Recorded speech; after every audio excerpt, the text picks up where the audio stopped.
Hello, everyone.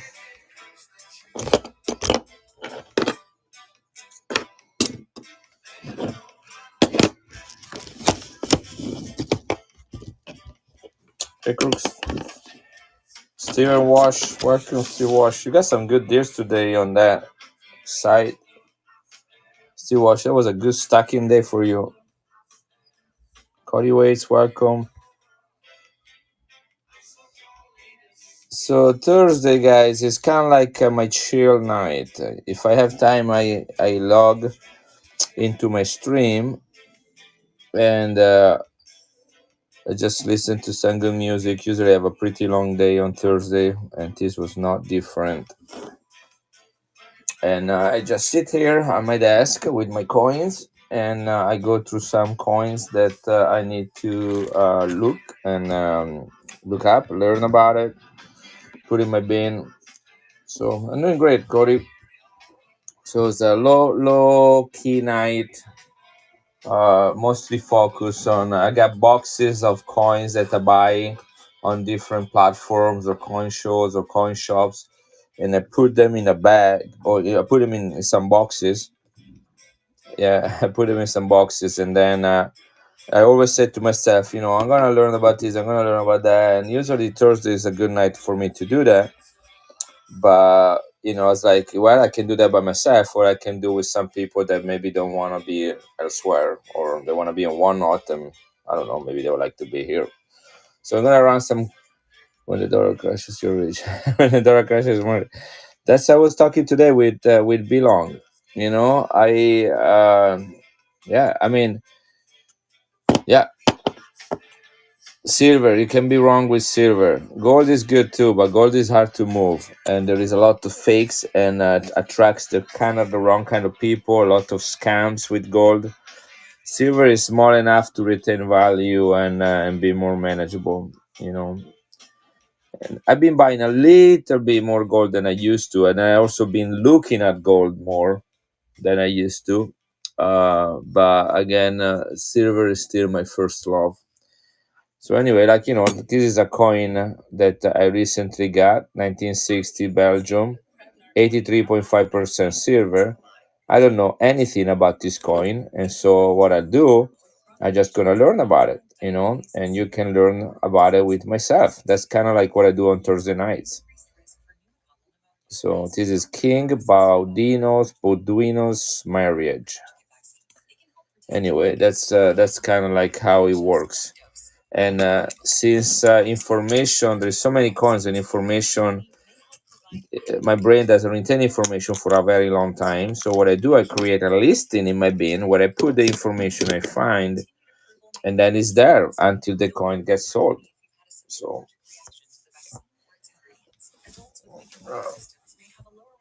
I don't know if I'm hot or I'm cold. Like I had a sweatshirt on and I was getting warm, and I took it off and I'm cold. Must be turning into a woman or something. Anyway, Tazi, how are you doing, Tazi? Are you finding all those red seal notes that you wish to find? The giveaway is a 1944 San Francisco World War II 1 cent. This is copper, Philippines, minted in the United States. Not a bad looking coin at all. Look at this one. Look at the high relief on this coin.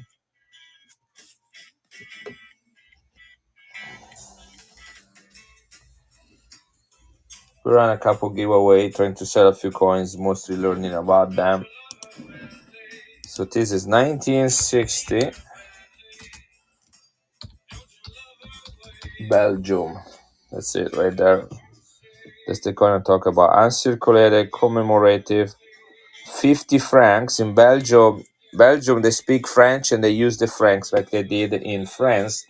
But now they use the euro like they do in France and in other parts of Europe. In fact, Belgium is one of the 12 country that is the founder of the European community.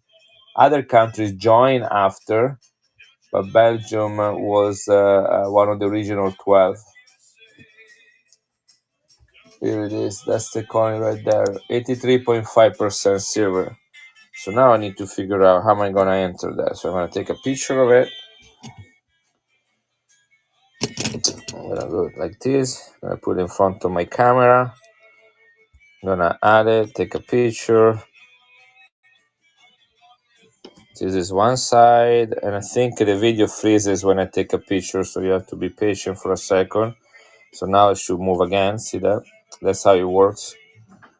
And then I'm gonna write a description for this coin, which I'm gonna put right here. You guys can watch it for a second. So that's the coin I am looking right here. This is a 1960. So I'm gonna talk aloud while I type. Some people find that very annoying. Belgium. Some people find Italian accents very annoying too. This is running the first giveaway. We're gonna do a few of them. Shoes 201 wins it. This is a San Francisco Mint Panama 1 cent from World War II.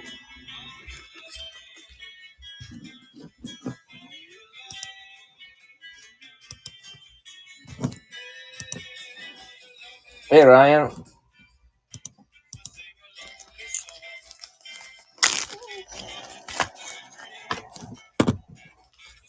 So shoes 201. Guys, I am a professor of biology in a local college. I've been collecting coins since I was 15, 16.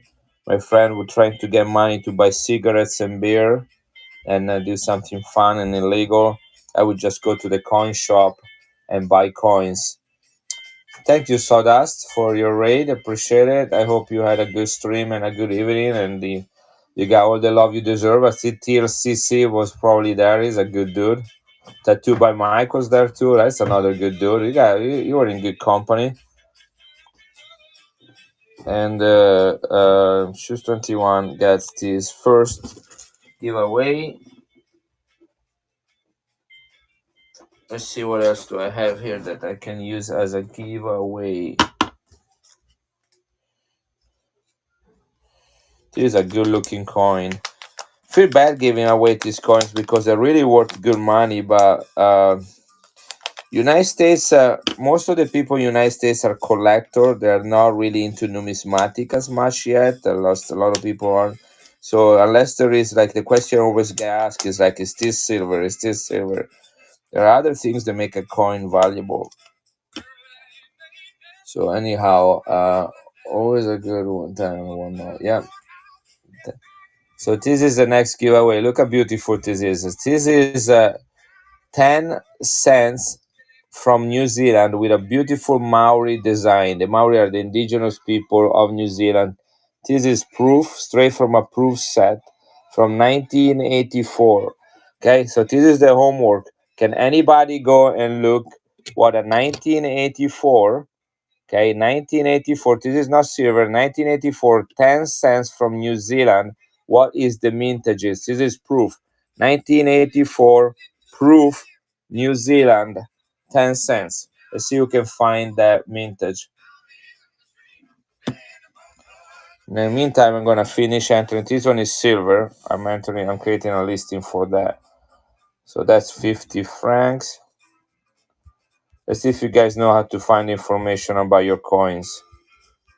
Because mintage is that is it determine demand and supplies, which determine the value of a coin. 1984, born to lose. 1984. This is 1984 New Zealand proof, 10 cents. That's the giveaway, and it's in perfect condition, ready to be sent and be graded. Let's see who's looking and who's finding it first.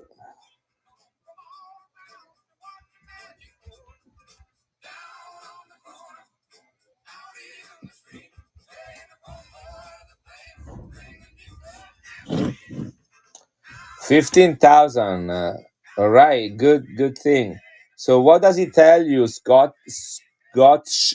I don't know how to say that, guys. This is sometimes usernames are just meant for me to complicate my life. What does it tell us? Okay, very low mintage. What does it mean, very low mintage? increases the value. Okay, so generally speaking, I mean, a coin like that should be at least, somewhere between $15 and $20. We call it raw because it's not being graded.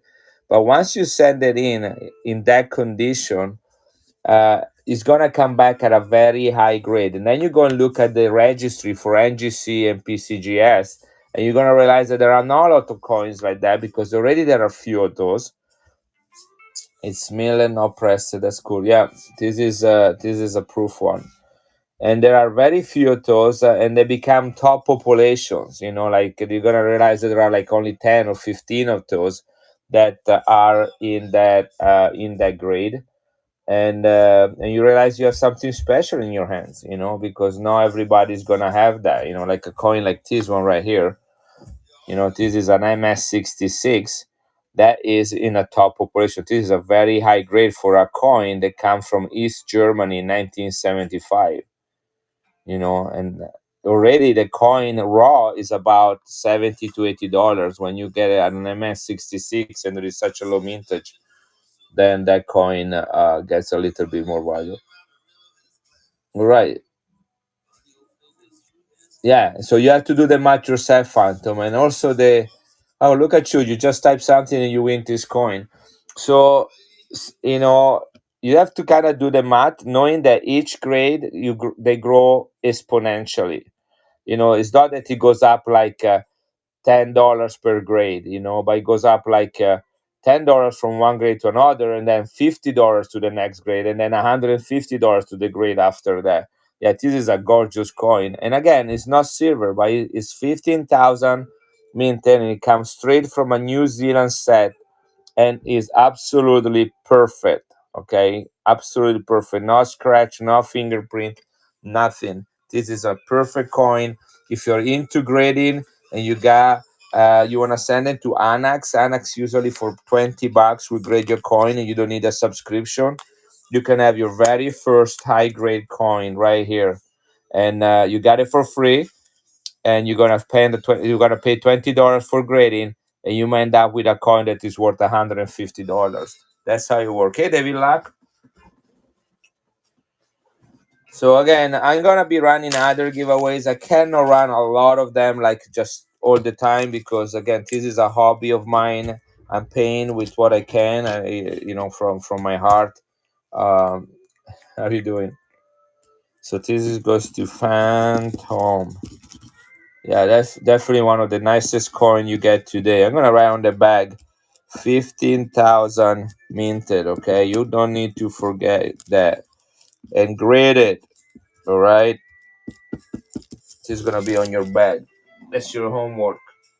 I give you the coin, you go out and grade it. And someday, if you remember, you know, come back to me and tell me if you have graded and what it came back to. Anyhow. So this is the coin that I am currently learning about. So this is from Belgium. Is 83.5% silver, uncirculated, no proof. This is KM152. I'm creating a listing right now. This is a King Bodwin, the King of Belgium, right there, marrying Donna Fabiola de Mora y Aragon, which looks like she might have been a princess of Spain. You might know better than me about these things. So this is a beautiful coin. So only year of mintage, of course, 1960, mostly silver, and was minted in Belgium. Only 500,000 minted of this coin, and in uncirculated condition is about $32, which is this coin right here. Look at that. I'm gonna zoom in now so you guys can you're gonna see that, but I need to finish entering the listing. This is what I do on Thursday night, guys. I put some good music on and I just enter some coins and run some giveaways. So if you have any questions, you like to be here, you have any request, I have 375 coins ready to go in the bin. I consider any reasonable offer on them, or you can just stay here and save money by not buying anything and just kind of participating in the conversation. Hey, Stampede. Oh man, Pokemon, long time no see you. All right. So this one we were talking about this coin. This is a mintage of 500,000. Ciao Stampede. So 500,000 Belgium mint. Belgium makes really good coins, really beautiful. This is the marriage of king. That's a big deal when a king get married, guys. You don't get one getting married every time. So Baudo Uen. All right, that's the name. King Baldwin marriage. All right. This is definitely not a coin that everybody might be looking for, but if you have a heritage from Europe, your ancestor came from maybe from Belgium, you're looking for specific coins or just any coins in silver and circulated, trying to build a little bit uh, of some sort of investment in numismatics. You guys know that there are stocks that are based, mutual funds that are based on coins. Big corporation also buy large quantities of silver as part and gold as part of their reserves. Okay, marriage King Bedouin. This is KM. Once in a while, I'm gonna check on the on the chat too, but I'm kind of focusing on writing stuff right now. So 500,000 mint Belgium mint marriage King Bedouin KM 152. That's be good information about this coin. Would be interesting to know who the woman that he married was. You know, that's a cool thing is to study history through coins. And we said this coin is $32 in uncirculated condition, which I need to put in the description because people sometimes from the photos they won't see if the coin is uncirculated. And as you know, there is a big difference between an XF and a U and an uncirculated. You know, there is absolutely like no comparison between the two.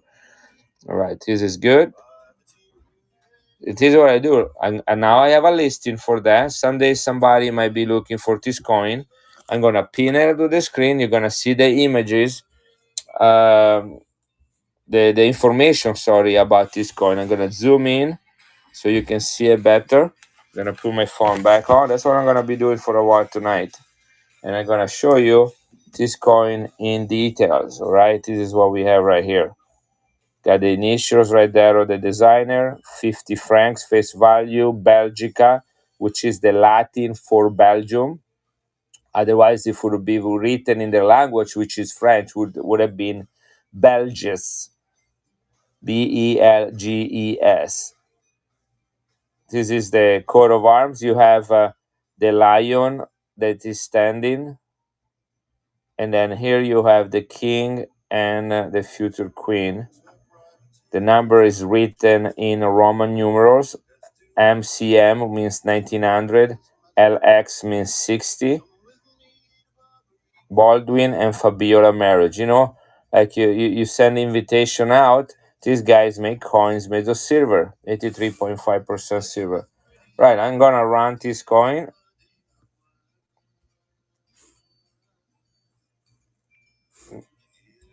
1960. I'm gonna run it for a few seconds.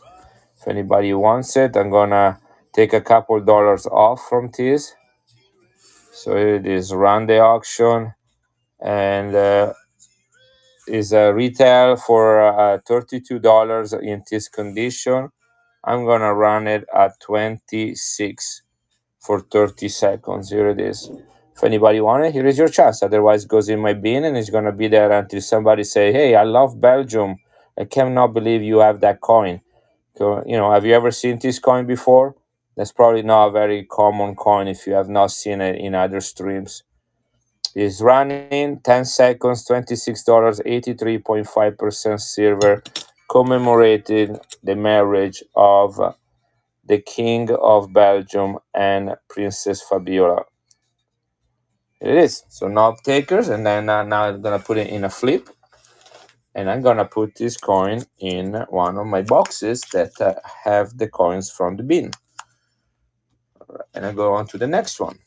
That's how it works.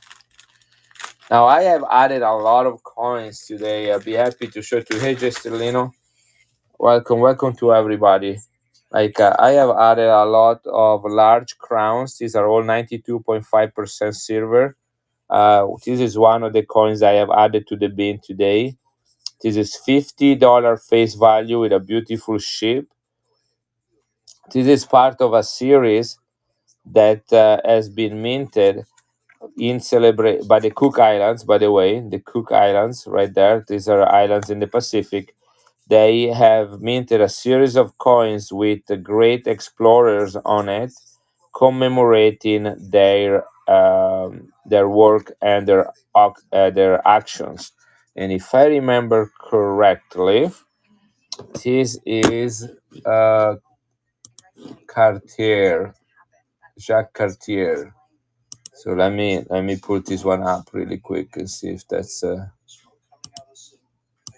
it's a beautiful series. I think I have the complete series somewhere around here in my office. This is 1990. Hey, Stigmo. Here it is. That's the coin. Yeah, that's the coin right there. So it's a series that have that many different explorers. Most of them have a ship. Some of them have a map, depending if they are cartographer. Cartographer are explorers. They go around the world to map coastlines so that you have accurate maps of the Earth. And others are just explorers. They go out to settle different area or discovering different area. So this guy right here, his name was Jacques Cartier, and he's credited with the naming of and discovering the part of America that is today Canada. So he was a French explorer, and that's why in Canada they also speak French, and he is credited with naming Canada. He used the names of two different Native American population, First Nation people, to come out with the name Canada, and then he basically did the first exploration of that, reported on it. So that's a coin that's celebrated. That's 92.5% silver. I have a lot of these coins that I have added. Here is these are is all part of a lot that I got this week from Italy. I bought a small lot of large silver coin. Each one of these coins are bigger than a silver dollar, and they're all 92% silver. This is New Zealand, the commemoration of the 100-year commemoration of the first national park. Right here, I have another explorer. This is Captain Cook and the discovery of the Hervey Islands in the Pacific. That's also proof. 1973. All large coins. Every one of these coins are 30 grams or more. This is Turks and Caicos. I have one already graded by them and another one on the way to NGC. These are 20 grams, really large coin. Look at the size of this coin compared to a Morgan. Look at that. That's my Morgan right there. The Morgan I keep here on my table for comparison purposes. Hey, you talkie player, how you doing? This is proof, by the way, and it's interesting because the fields are satin. The proof is only in these portraits. They're all representing the same king. The name is George III. He was a king that lived in the first half of the 1800s, the 19th century. The king of England, the king of the British Empire, and he was represented with four different portraits on all the coins that were minted when he was is also on the 8 reals. I don't remember that because the I thought that the 8 reals had the king of Spain. Maybe I'm wrong. Remember wrong. I'm not an expert on 8 reals, but anyway, he's the king of Great Britain, the Emperor of Great Britain, and he's been portrayed in four different ways in the coins as you grow older. Like look at this last one right here. I mean, it's turning into something really interesting. Think if you're the designer of this coin, you have to draw the king. At the same time, you don't want the king to kill you because you make him look too ugly. So that's a big challenge. It's like, sir, you got like 15 chins. Can we, maybe we'll put like two instead of 15, right? You're going to be happy with that? Like, sure thing. Let me eat my cheeseburger first, something like that. But anyway, really interesting. How you not going to get killed after you design your king and you make him look like that? I mean, that's how it was right there. Tata, that's the same guy, year after year. This is the different portraits that end up on their coins. Anyway, this is beautiful. This is a huge coin. This is very rare. By this, this is only have less than 2,000 minted. Less than 2,000. That's in the bin right there. Let me find this one.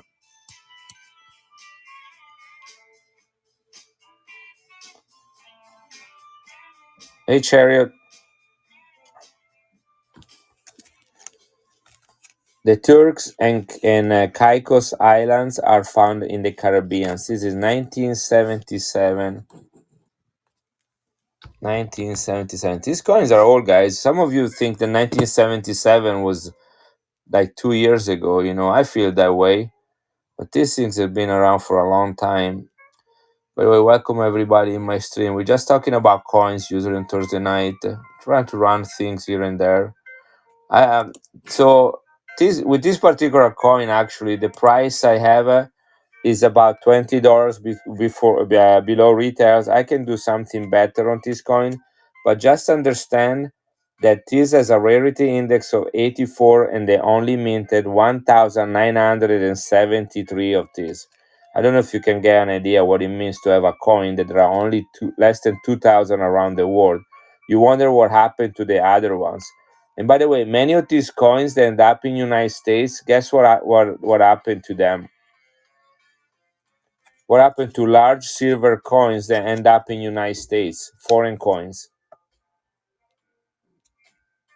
Yep, they get melted.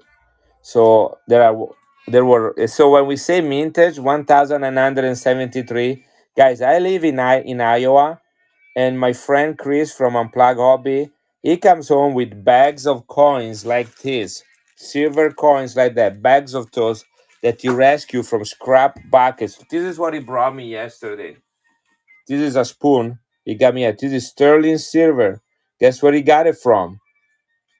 He got it from a pawn shop, and it was in a scrap bucket ready to be melted.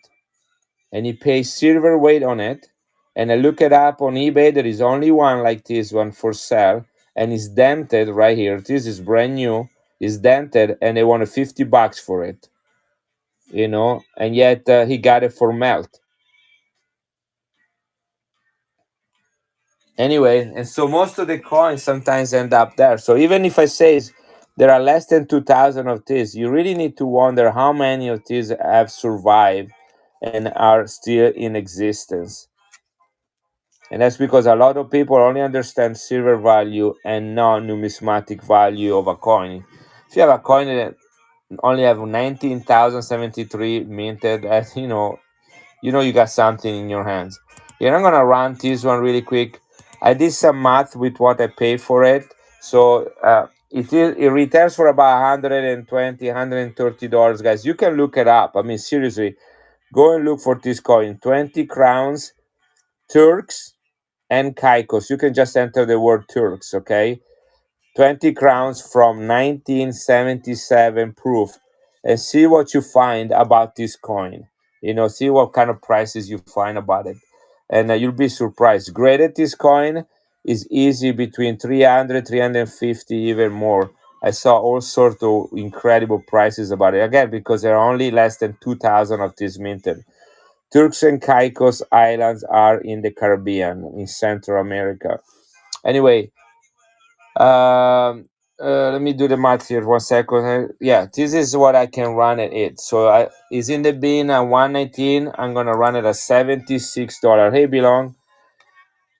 Brandon, $76, guys. This is less than half of what you're gonna find at raw. This is huge coin, by the way. 38.7 grams of total weight at 92.5% silver. Look at the size compared to a Morgan. And less than 2,000 of this, going for $76, guys. Look at that. This is a sick coin. They made a few of these coins in the Turks and Caicos Island that are because they are an extension to the British Empire. So they have all these, you see Queen Elizabeth on the obverse. And so they did a number of these on commemorating great kings and queens of the past, and all of them are low mintage.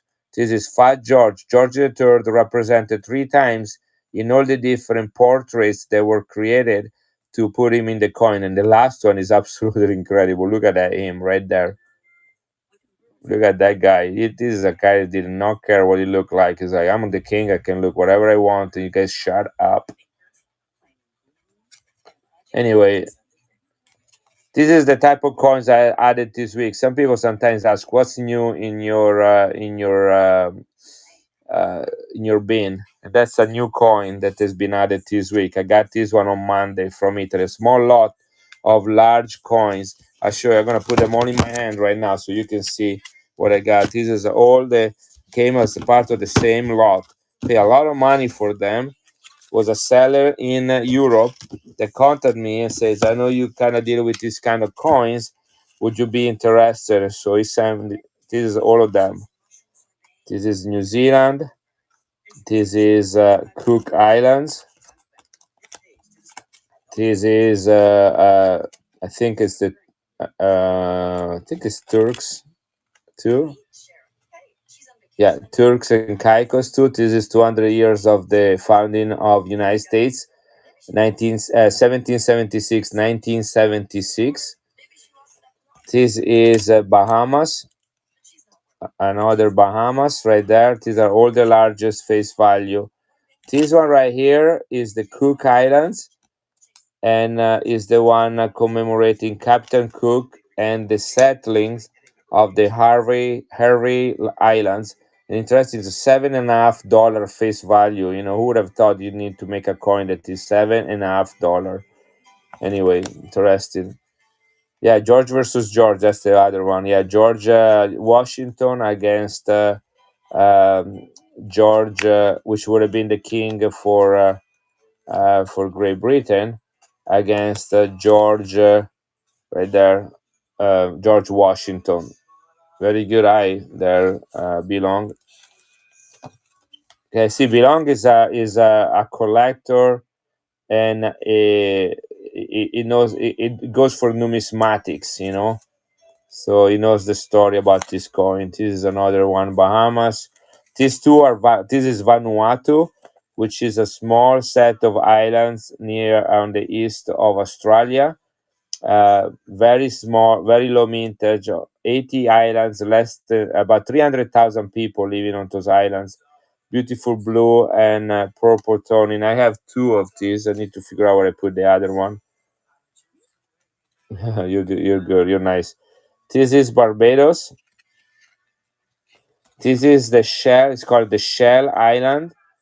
And I'm recycling. I don't know what these things mean, guys. I've been recycling these from other coins I got. But anyway, so the main island in the Barbados, they relied on water, raining water, for drinking water. But then this is commemorating when the pipes were brought to the islands, and in the capital they built this beautiful fountain to commemorate the arrival of drinkable water to the island through pipes.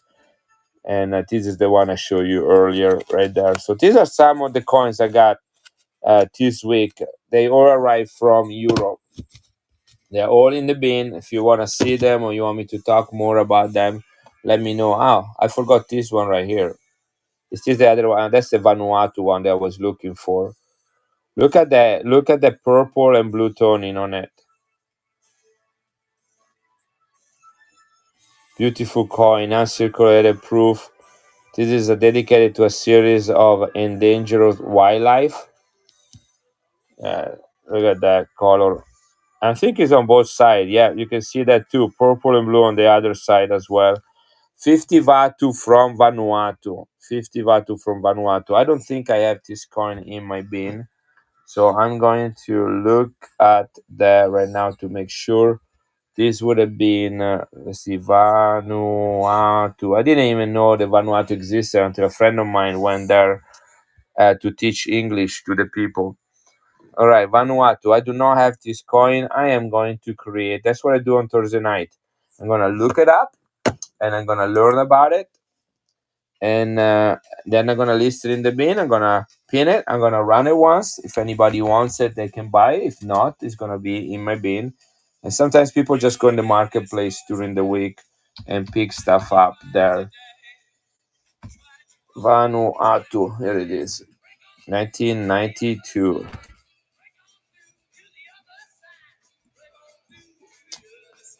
This is 50 Vatu. These are earth pigeons. These are earth pigeons. That's the name of that.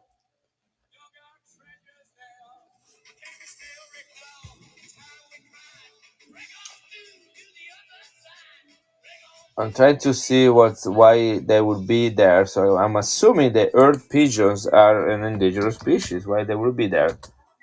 Pigeons.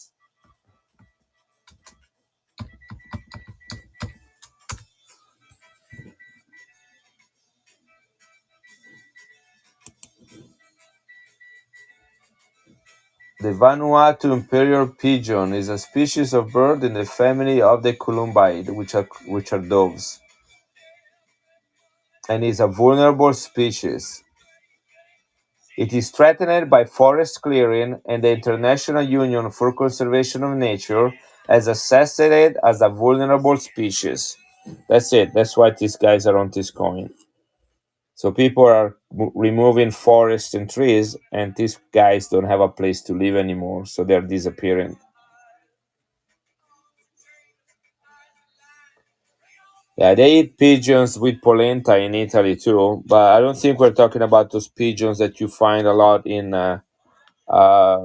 public squares or stuff like that. I think this is just a particular. They call it the imperial pigeon of Vanuatu. Yeah, this particular pigeon is endemic, which means it's native to Vanuatu, occurring on several larger islands. Its habitat is mostly montane forest, which forest in the mountains, and it also occurs in the lowlands. And in the island of Santo, it lives in forest above 500 meter of altitude, which is 1,600 feet in elevation. So that's the type. I don't think they let you eat this one if you go to Vanuatu. Belong. You might have to go to McDonald's. Not pigeon for you there. Anyhow, let me create a listing for that. Now we know something about this bird. And my screen freezes when I take pictures. I like to take high resolution photos for my listing, and I'm using one camera to do that. That you see that. So anyway, I'm gonna put this one right now here, 1992. I love the crest right there. So this is a 1992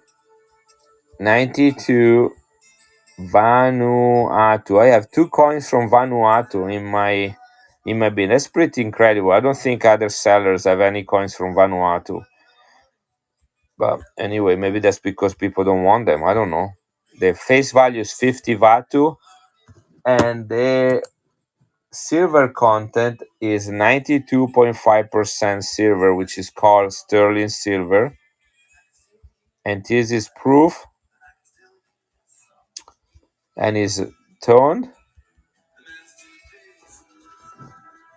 And this is KM13. KM is a number that is useful to find these coins as the Kaiser number on registries, both printed and online. Sometimes you just enter Vanuatu KM13. That's the coin is gonna show up when you look for it. Never seen Kiribati anywhere else either. You definitely, Yeah, you bought that the Kiribati coins. Again, that was like incredible because they didn't mint coins very often. That was a special thing, and I had two sets and only one in a slab, and you're the one that got it. Mm. So this is 31 grams of mintage coin. So you know the actual silver content, you multiply 31.47 by 0.927, and you get the actual weight in silver, which is a lot of silver. Not a lot of coins, only year of mintage. So usually I write that too, only year, so people know that there is only 1 year that this coin was created, only year. And it is also ultra cameo, which means that the fields have been polished to give it the contrast effect. Hey, Pound Town, how are you doing?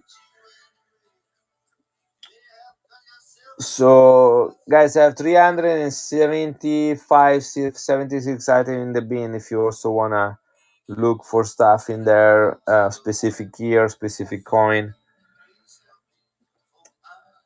Yeah, I didn't like. I wanted to be this morning. I saw a lot of guys that were in Vanguard stream, but Thursdays are pretty hard day for me because I'm running a lab, and that's the only day I run that. By the way, the mintage on this coin is unknown. And so the rarity index is 78, which is really rare. It will be categorized as a scarce or uncommon coin at 78, but the mintage is unknown on this coin. I'm seeing only one in on eBay.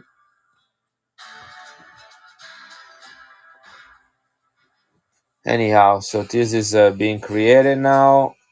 To just gonna add the retail price on these things and the shipping. So now it's ready. I'm gonna publish it. I'm gonna pin it. So you can see the information that they found now are in the bin for this coin. If anybody will ever buy it today or in the future, when I print the packing slip, you will have this information for this coin as well. So you don't have to look it up again.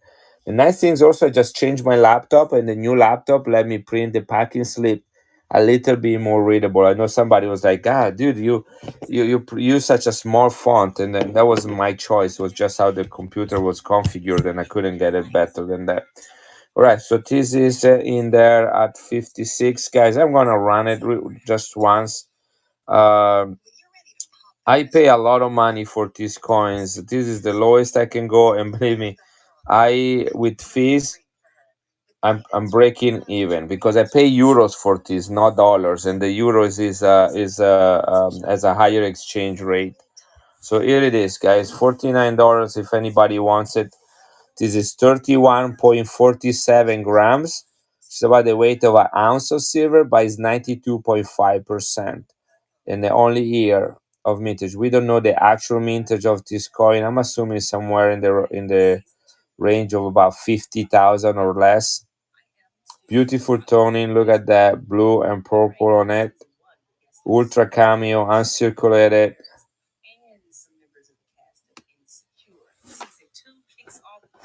And that's going with the other thing. That's what I do. Vivacious Vintage. Wow, that's a hard name to say right there.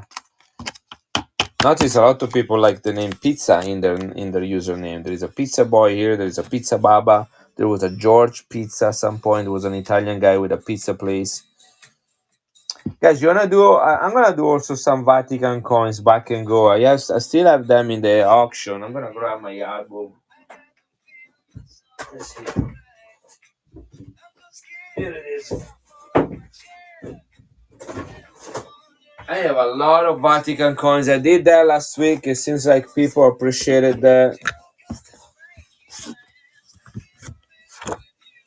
In fact, I'm gonna just do a giveaway with a Vatican coin. Wrong side.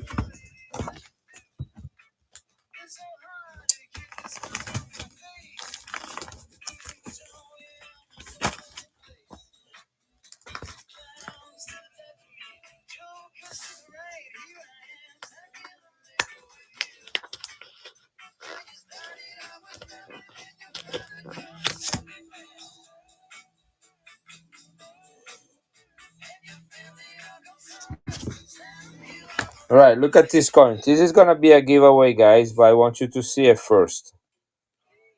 Okay, I'm gonna run the giveaway right now.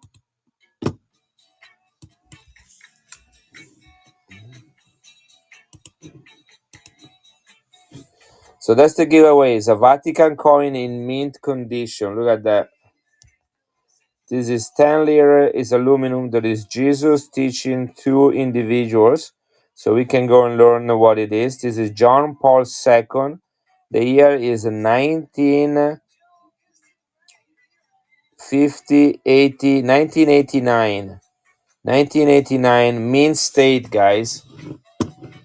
This coin rose about $25. 1989 Vatican. I have a lot of, I have mint sets. I have commemorative coins from the Vatican. I have graded coins. If anybody is looking to invest in the Vatican, I'm gonna do some back and go right now. This one is gonna be a giveaway. So that's 10 liras. The name of this coin is called Teaching, and there is Jesus teaching two people. But that's the name of the coin. If you go on Numista and you look for this coin, that's how this coin is known. It's called it's called Teaching, and the mintage on this coin is 60,000. Look at that, low mintage, mint state, and I don't see any of these on eBay. So this coin you will not find it anywhere else. Look like this is gonna be the giveaway right there. All right, it's gonna go right here.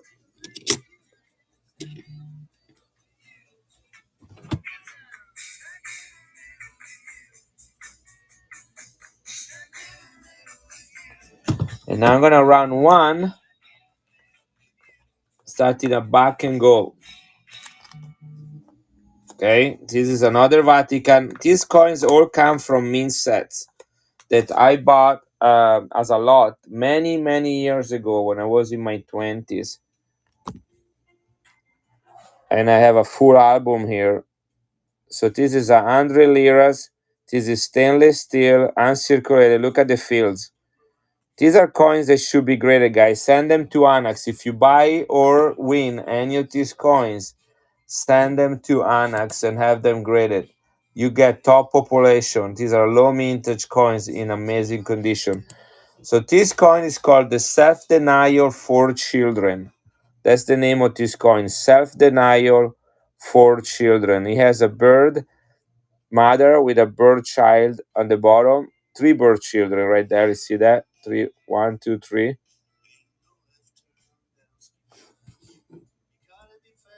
Is a pelican feeding its baby in a vineyard. The mintage on this coin is also 60,000. Okay, I'm gonna run this one starting at $1. This is a Vatican coin in mint state. Back and go. Ready? Totally gradable.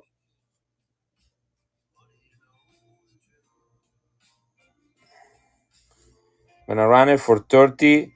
Actually, I'm gonna do 15 seconds sudden death. Here it is. 15 seconds sudden death. This is running. Only 60,000 mint in and is in mint state condition, guys.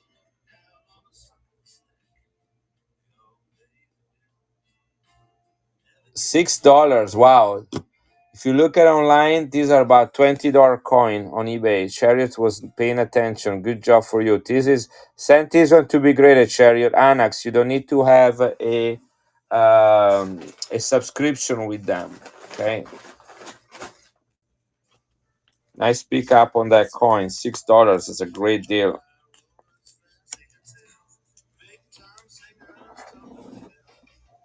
Super deal, not great deal. It's a super deal. Here's my marker.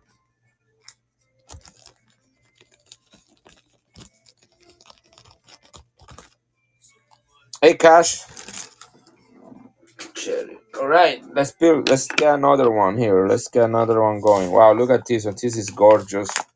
This is what's called Nordic gold. It is actually a combination between aluminum and hola.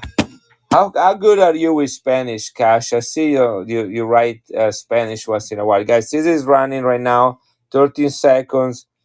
I'm doing back and go on some beautiful coins from the Vatican in mint condition. This is gonna run right now. Then I'm gonna do this one right here. They're all mint state. Finer Things Club. If I remember right, we're dealing with Finer Things Club is actually a lady enough to get into trouble. Did I remember that correctly? This coin is called Teachings. Yeah, it's called Teaching. It's Jesus teaching two disciples. You're gonna take this home. Have that graded if you can. Send it to Annex. You're gonna. This is a coin that once it's graded, it's gonna come back at a very high MS, probably MS 67, 66 at least 67, maybe even 68. These are all coins from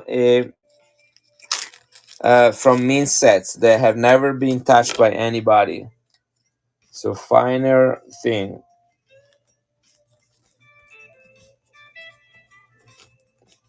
Yes, this was aluminum, but that one is Nordic gold right there. That one right there, which is it's like a stainless steel. Let me tell you, I'll give you the information. With brass, Finer Things Club. All right, here it is. But they have a very high numismatic value. These are minted in mint set with a low mintage by the Vatican as collectibles. They have legal tenders, but this one come from special sets. So here it is. This is the other coin right there. Look, you can tell from the fields. This is a really high grade coin right there. Look at that. This is Pope John Paul II. The year is 1992. 1992. MCM is 1900. X before C is 90, and then 1992. Right there. Where did he go? Here it is.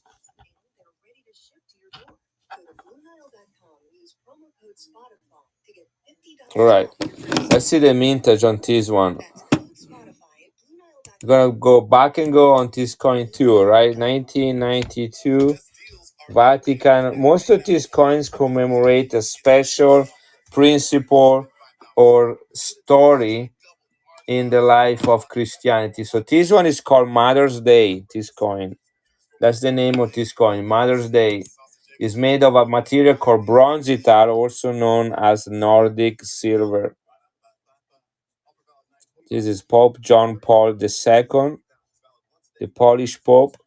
Became Pope September 1978. He died in April 2005. 43,000 minted of this coin, guys. 43,000 minted. Right? Ready? Back and go. This is sudden death. The clock will not restart. It's going for $1. 10 seconds left, guys. 43,000 minted. $2, guys. Man, these coins are like $25 a piece. So maybe it's not a night for Vatican coins. I'm gonna do one more. See, we need to bring them up to about $10, $15. Otherwise, it's not. I mean, look at this coin. This is an MS 66 right there, maybe 67.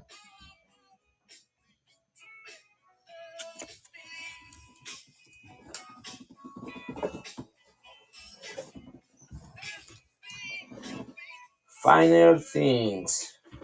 Got two beautiful coins.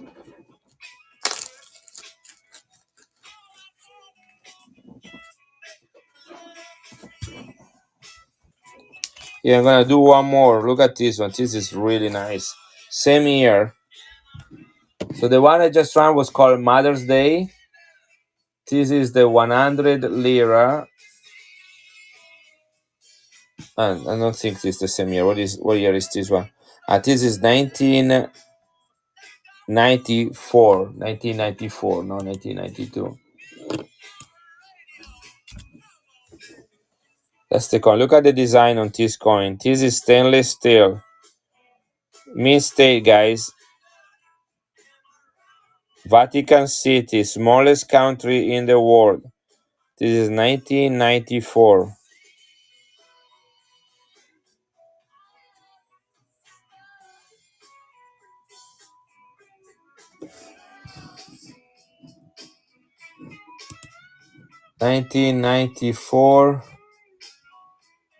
This coin is called, the name of this coin is Handicap and Solidarity. Handicap and Solidarity. They have different, from this series from 1994, the different coins have like development and solidarity, illness and solidarity, prison and solidarity, handicap, which is this one, and solidarity, redemption from drugs is the 200 lira, and then you have very racism and solidarity. And then the last one is a silver coin that I do not have called the Good Samaritan.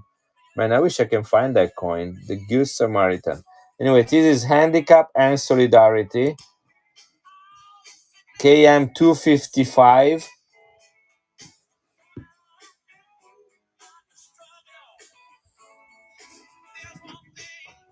It's about $15, $20 coin right here.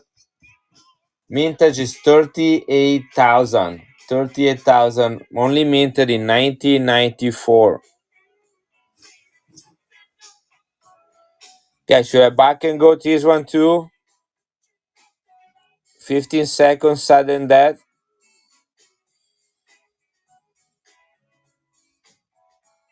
Have you ever seen this coin before? Here, I'll do one more. If he doesn't do well, I'm gonna take the sudden death away and start doing something else. Here it is. This is running. 15 seconds. The clock will not reset, will not restart. When it's run out, it runs out. This is 100 lira stainless steel. It's called Handicap and Solidarity. All these coins are in mint state, guys. Every single one of them. Good job, Finer Things Club. Remind me your name. I can't remember. If you want to, you don't have to, of course.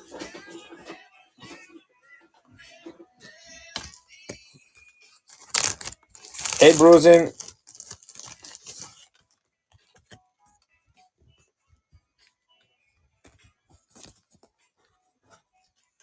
You got three very beautiful coins from the Vatican. Finer Things.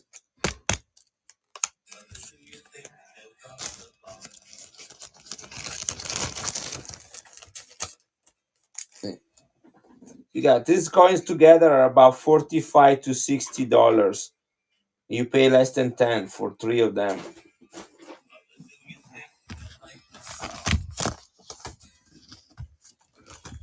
I'm gonna wait on this one right now for a little bit.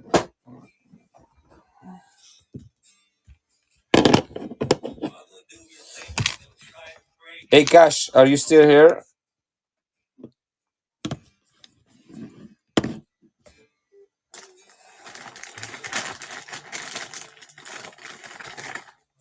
Here it is. I'm gonna create some new entry.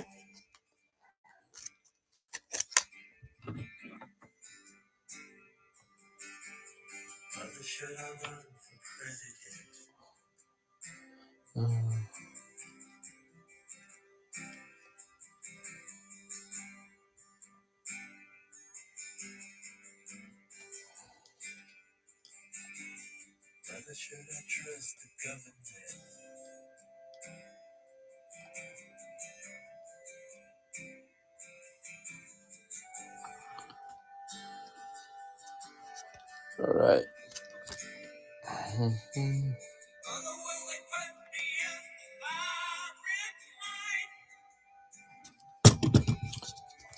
Okay, this is a coin that is made of aluminum. I was gonna show you. I don't know if I show you that. I got this one this week. These are all large coins bigger than Morgan dollars and heavier than that.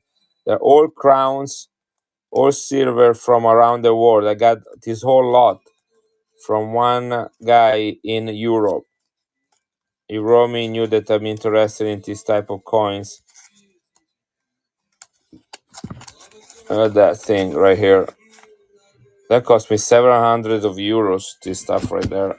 Those are really big. Like, let me grab one right now and put a Morgan next to it. Look at that.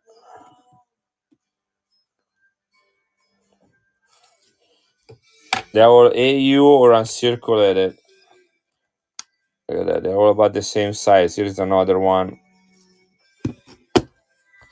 No, they're not 5 ounces at all. These will probably have about an ounce or more of silver. They're all 92.5% silver, all of them, and they are all around between 30 and 40 grams. But all very low mintage, every one of them. Like this one right here has a mintage of less than 2,000 right there, and it's proof less than 2,000 of this one, and it's huge too. Where is my Morgan again? Look at that.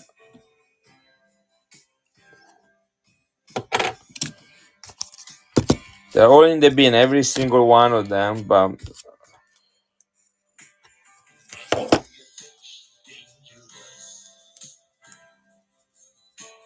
yeah, this one is a proof.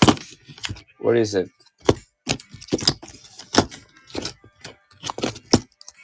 Right here. This is a proof. They only minted as a proof.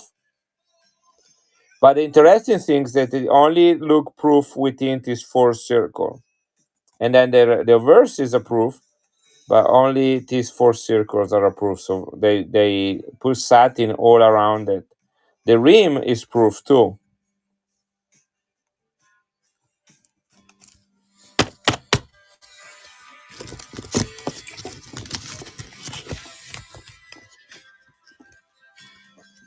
The one with the female imprint, like this one, you mean? This is Bahamas, $5, only year of mintage, 1971, with the old crest.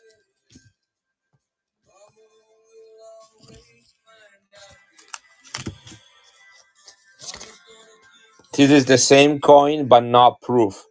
First year of issue, 1966. Ah, are you talking about the other one that I have graded that I showed the other day?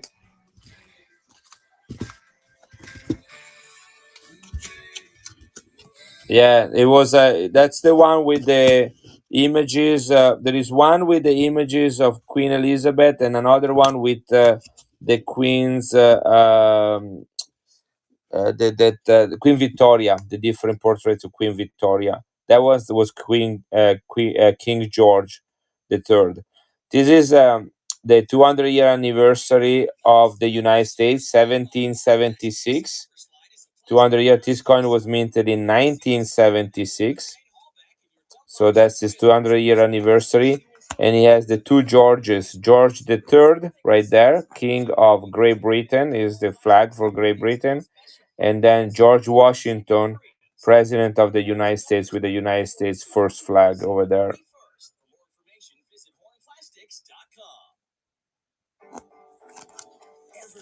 1966. Right there.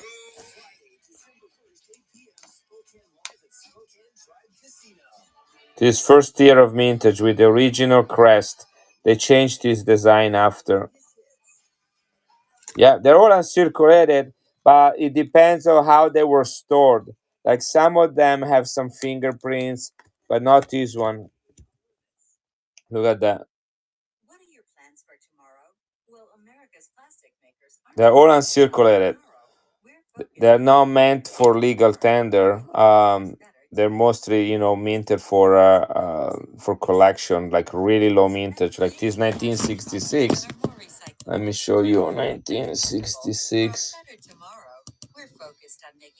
This one is where is it? Bahamas, right there.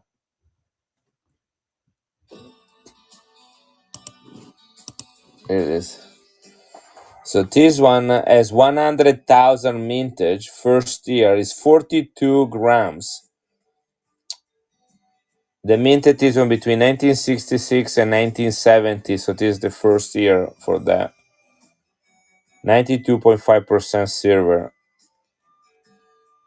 It's priced like it would be priced a circulated Morgan.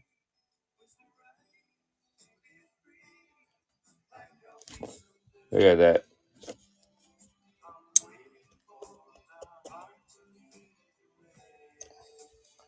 This is 90% silver right there. This is 92.5. It's right there in the bin on the main screen. Guys, buy it now. If you want it, just click buy now, and this is I'm sending this to you. $5 1966 from the Bahamas, Queen Elizabeth II. I believe this is the first portrait when she was 27 years of age.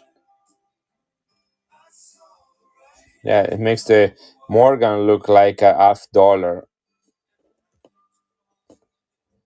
I mean, wouldn't you pay for a uncirculated Morgan? $59. This is 100,000 mintage of this. $59. That's the price. I cannot go lower than that. I paid these coins in euro plus shipping from Europe. So imagine what I pay for this coin. This is a coin that is well about $80. 59 is the lowest I can go. So if anybody wants it, it's right there. It's pinned to the screen.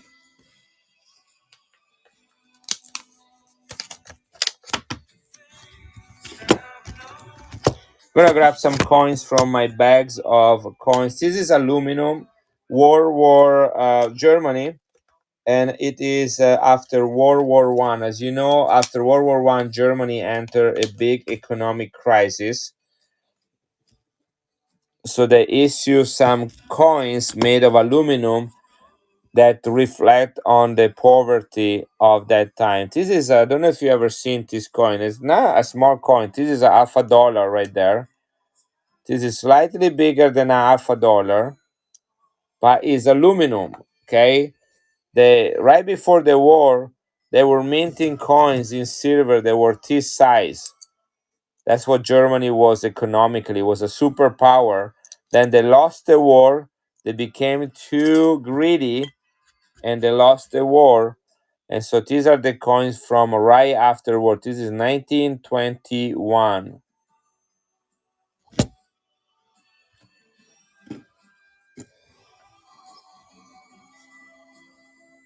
Look at the font that they use for the script. This is beautiful. This is uncirculated.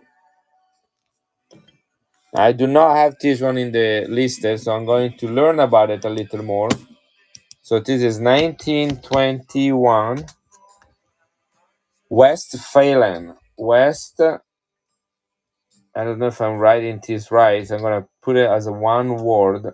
And then if that doesn't work, I'm going to put it as two different words. Yeah, it works. Westphalen is the Prussian so it's Westphalia, which is a Prussian province, and this one is the 5 mark. They only minted this coin in 1921. Is the Prussian province of Westphalia. That's the correct statement.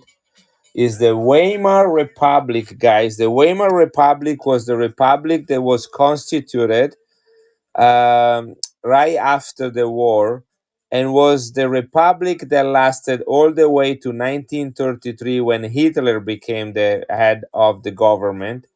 And then from that point, you have Nazism and the Third Reich.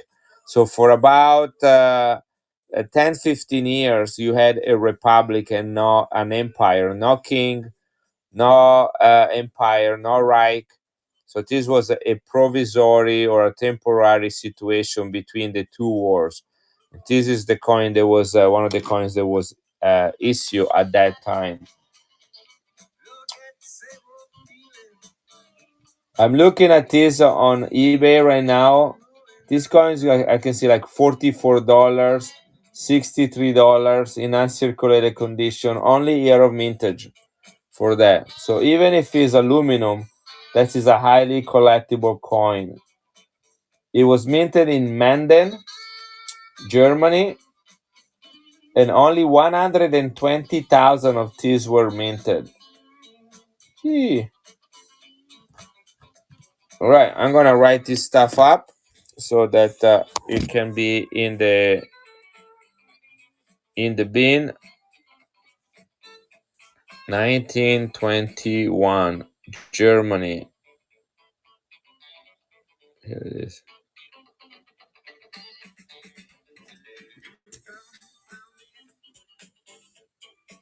If you know about your German coins, you understand this is one that is hard to add to your collection. If you're collecting German coins, especially German coins, I mean, think about it, guys. This is aluminum from over 100 years ago. Look how gorgeous this still looks. This is 1921 Germany. I'm gonna put Germany as a general place, and then in the description, I'm gonna put actually the actual place in Germany where this coin is from. This is 5 mark, and it is uncirculated. Okay, in the description, I'm gonna put this aluminum. Okay, only here in 19 the following year 1922, and especially 1923 is when Germany witnessed the big economic collapse where they start minting coins that were like millions of mark. They were absolutely worth nothing. So right now we're looking at that coin right there. This is the only year of mintage. Okay, this is the Weimar Republic. The head of this republic was Paul von Hindenburg, which then appointed Hitler to be at the head of the government in 1933, and he established the Nazi regime. So this is the Weimar Republic. You like my commercial from my Spotify? Thank you, Greenstone Coins, for your raid.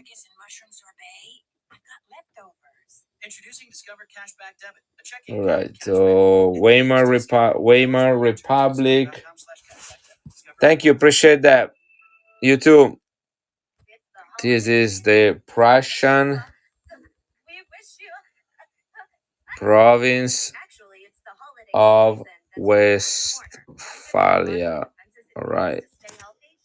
And what else I want to say about that? It doesn't even have a KM number. It has a funk number. That's good. Funk number 599.3. I don't know how you find those ones. Really interesting font on that. Here it is. This is another cool things. This is the Henrik Kissing Mint. And only 122,000 minted.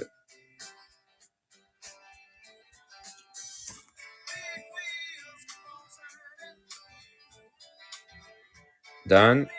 Next. Price. What I pay for this?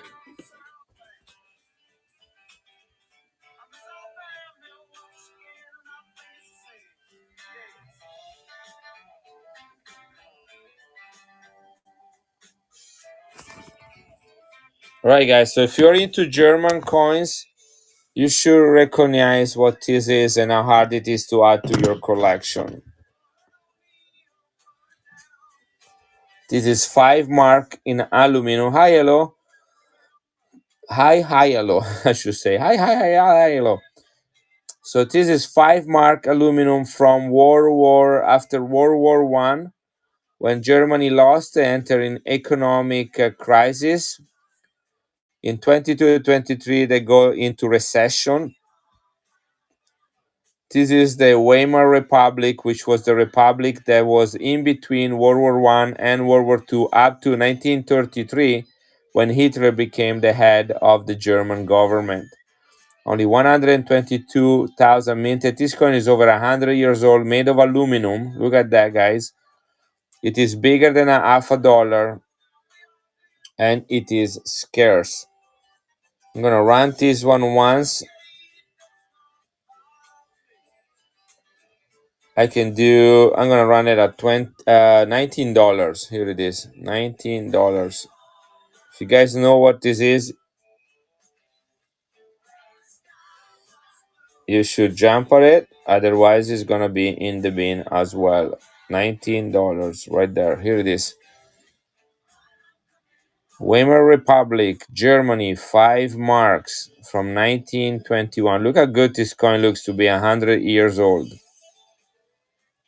Only 122,000 minted. That's an incredible historic period right there. Right before World War One, after World War I, and World War II. From the German part, that was like the main, the prima donna of history at that time. It was all about Germany.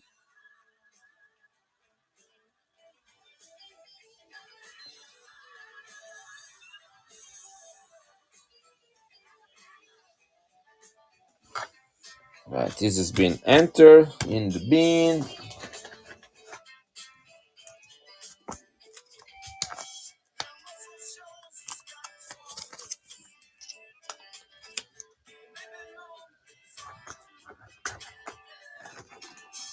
Right there.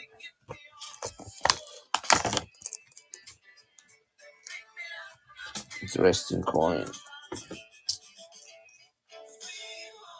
These are old coin. 1845. Queen Victoria. 1845. She's been a queen only for 7 years. Only 159,000 minted. 92.5% silver. This coin is about the size. It's a little bit bigger than a half a dollar. It is a crown. I think it might be an alpha crown, honestly. They didn't write that. Let me check that one too. You can tell from their weight. This coin in fine condition is $82.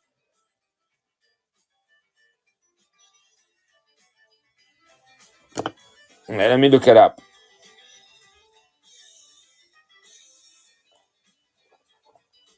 1845. Here it is. This is the UK. Actually, let me wait it really quick.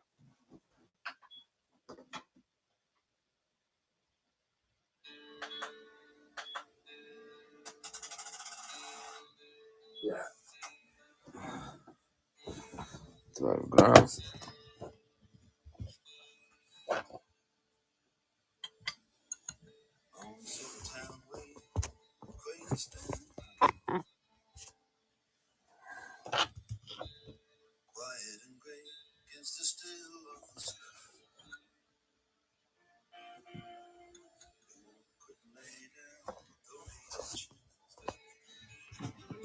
$18.45 UK.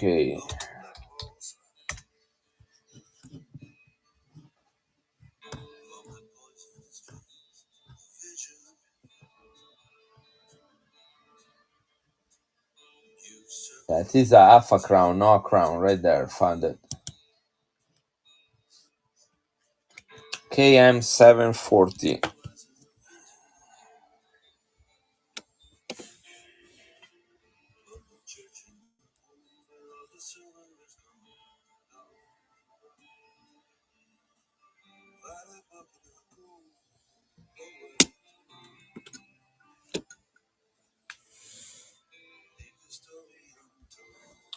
$18.45 UK, Alpha Crown, sterling silver.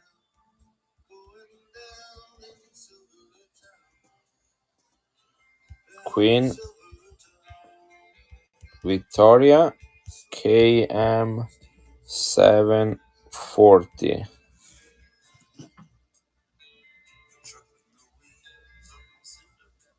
1845. Here it is. 2.2 million minted.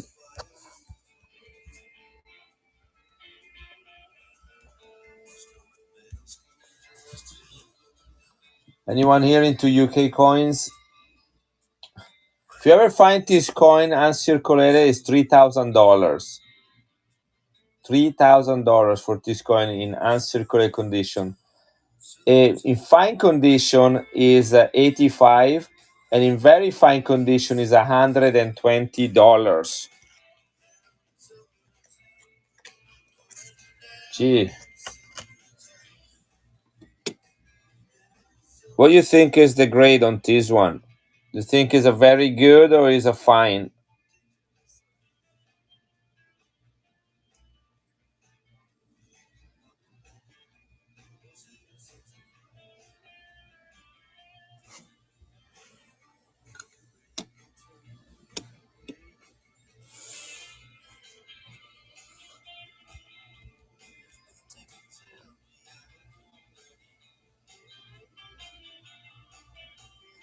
Yeah, I gotta put very VG dash fine for this one right here. I'm gonna, here it is, done. I'm creating a listing for it. So I will, so in very good is about $55, and in fine is $85. So let's see. Very good. So I'm gonna put the lowest of the prices in there in the bin as a retail. Again, this is 1845.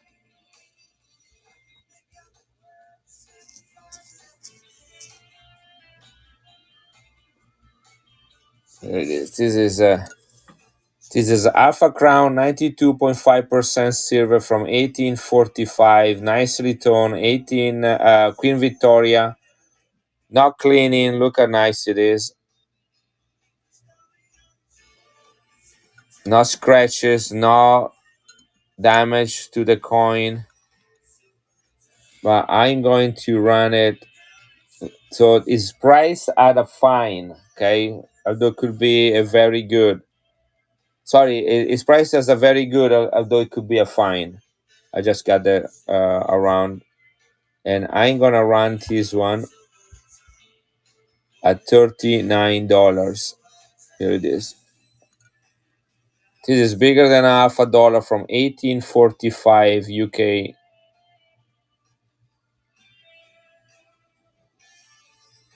If you ever find this coin in uncirculated condition, it is about $3,000. Extra fine is 130. Fine is 85, and very good is 55. So I'm running it as a good. Actually, that's the price on it. 10 seconds. Look at that color.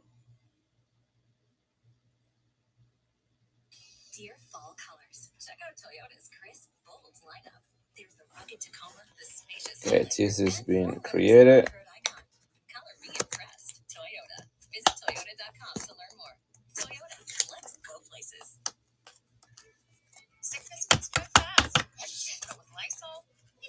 All right, this goes back here. See next.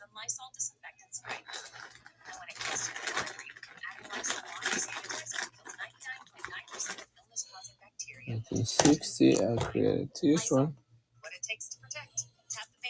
This is a nice coin right here. I have the 5 pesetas, which is a large coin, in the bin already. This is the 50 cents from 1892. Look at the condition of this coin. This is the Boy King. Although this is like the Child King right there. That's the first portrait. There was a little lint on it. Look at the quality on this one. Bilong, are you still here? Oh, I just moved from one place to the other. There. Look how strong this coin is. 1892. So this guy is Alfonso the 13. His father was Alfonso the 12. When his father died, this boy was about 3 years old, and he became the king. But because of the law, he could not be ruling at that young. So his mother ruled with him on in his stead until he was old enough. And I think the age was 12 or 16 years of age. I can't believe it. I can't remember. So there are several portraits, four portraits for this king, because of course he's going through a rapid growth. You can't. It's kind of like you when you are 35 and you're showing your driver license when you were 16. You know that's not what you want to show around with you with the zit and braces on your face, right? So that's the same thing here. You know, you are a teenager. You don't want this to be the face of your coins, so you have different portraits. So this is portrait one as a child, as a baby. Then there is another portrait as a toddler, another portrait as a child, and then another portrait as a young man. These are the two pillars representing the Strait of Gibraltar. I believe the coin is 83.5% silver. Let me check on that. 50 cents, Spain, 1892. That is a really strong coin in that condition, considering the time. This is right before the American Spanish War, which happened, by the way, during the kingdom of this guy. Yeah, 83.5% silver. This was the 1889 1892 first portrait, KM 690. Right, let's add this baby to the bin. Hi, Utah Silverman.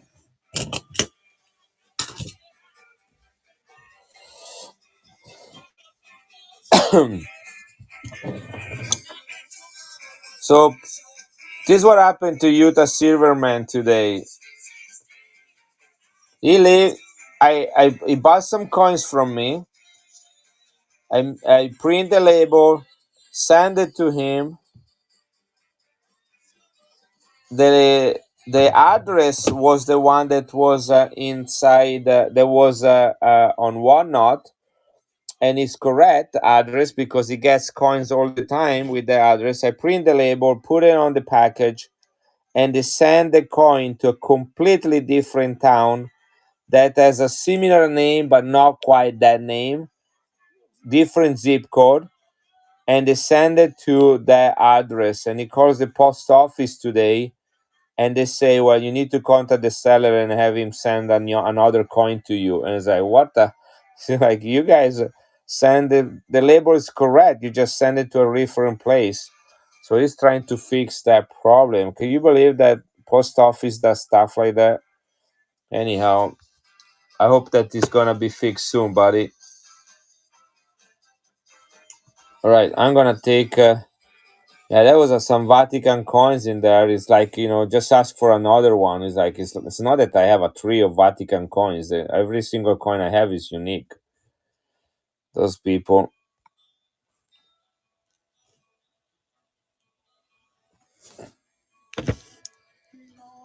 Okay, so the screen is frozen for a second, guys. That's what happened when I take pictures for the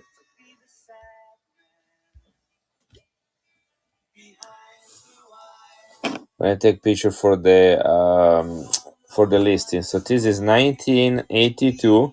Sorry, 1892. This was the last year for this coin.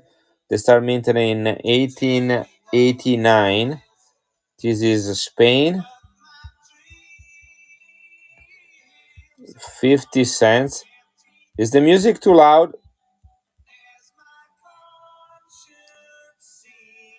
83.5% silver. Right. Thank you, Cash.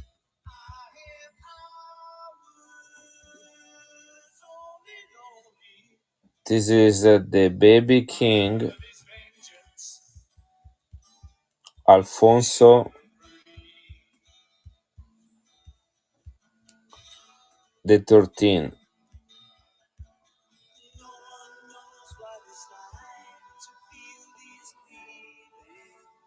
Good evening. Will you please show the 1874 5 francs Hercules? I would love to.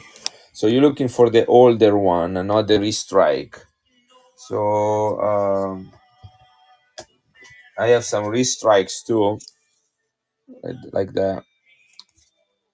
But let me get that one that you are looking for. Let's see if I can find it quickly. 1874.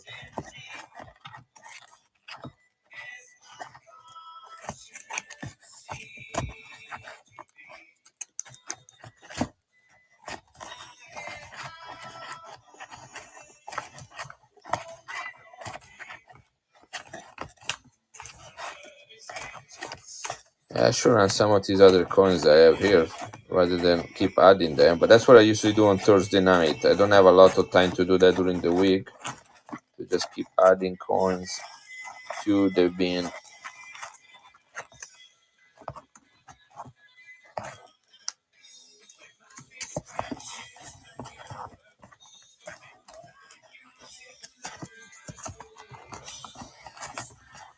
I have two boxes. This is gonna be in either one of these two boxes.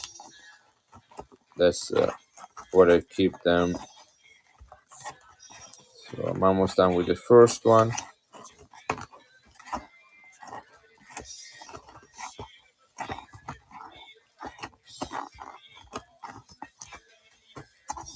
If you're looking for large silver coins from between 1850 and 1950 from all over the world, and you're trying to build a new collection of those coins, this is the place to be.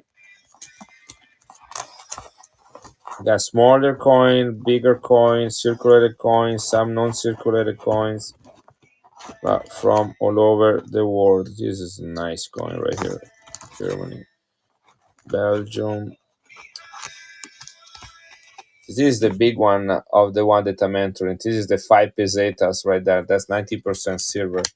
I'm working on the smaller one right there. So, anyway, where is my Hercules? This is Hercules. No, this one is Louis Philippe.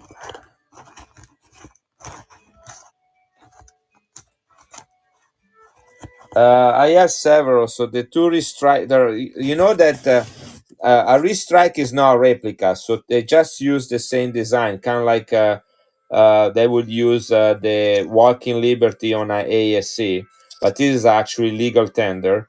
So I have two. I have the 1977. These are straight from a mint set, and a 1976 right there.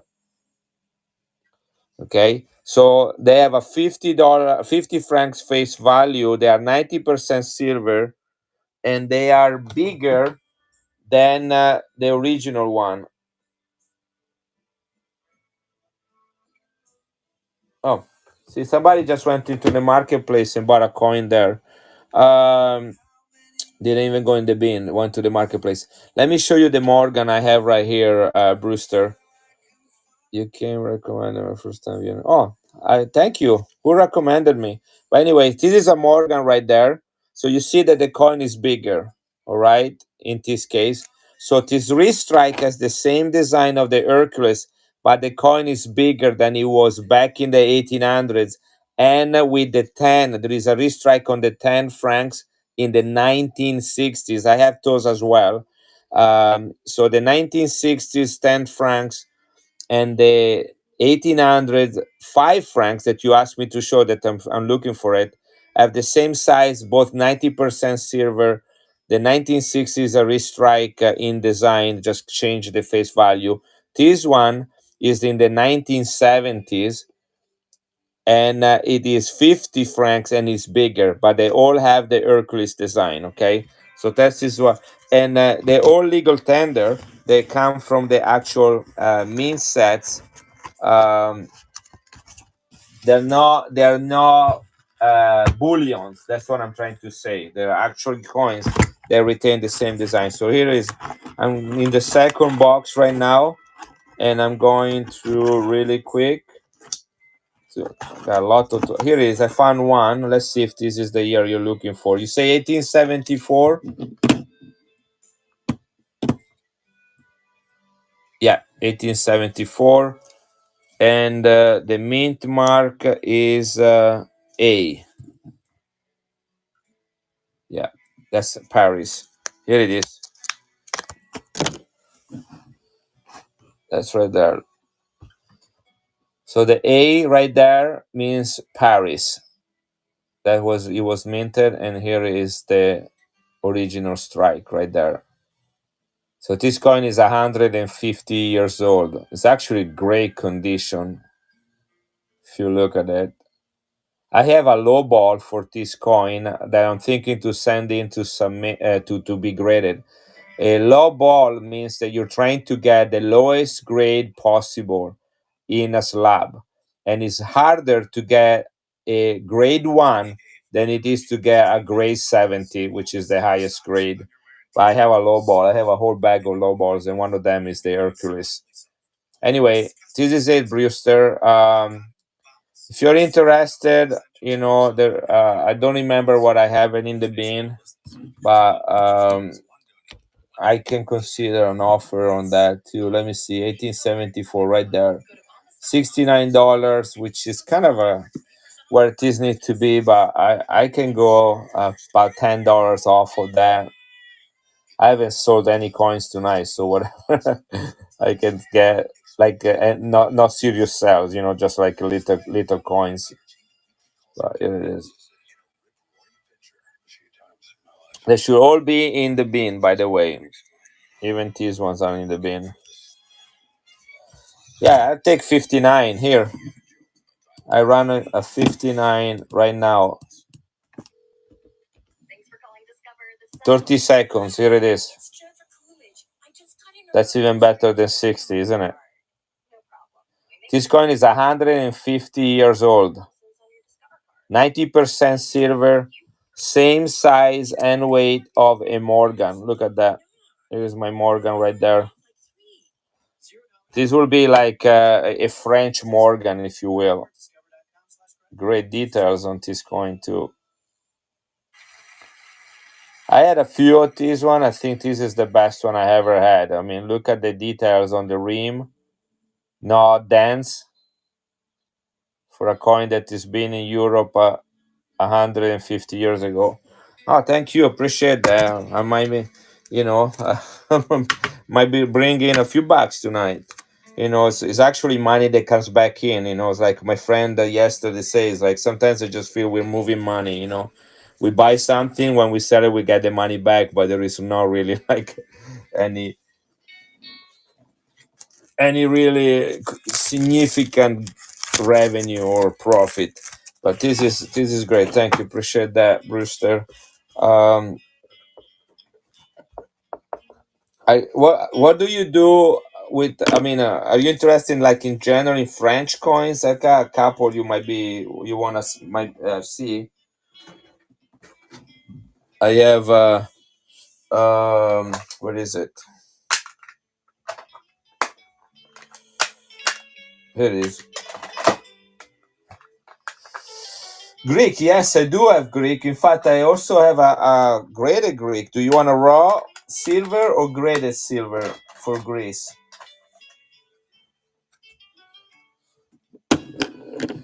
All right, let me show you this one, Brewster. I don't know if you do graded coin. This is a very fine 35, 1847 Paris Mint. This is the same size of the. You want a raw? I can look it up. I have raw Utah raw mint state. Okay, so that are never circulated. Do you want a silver or not silver, Utah? I'm thinking you want a silver because you have silver in your name. But anyway, this is 1847, sorry.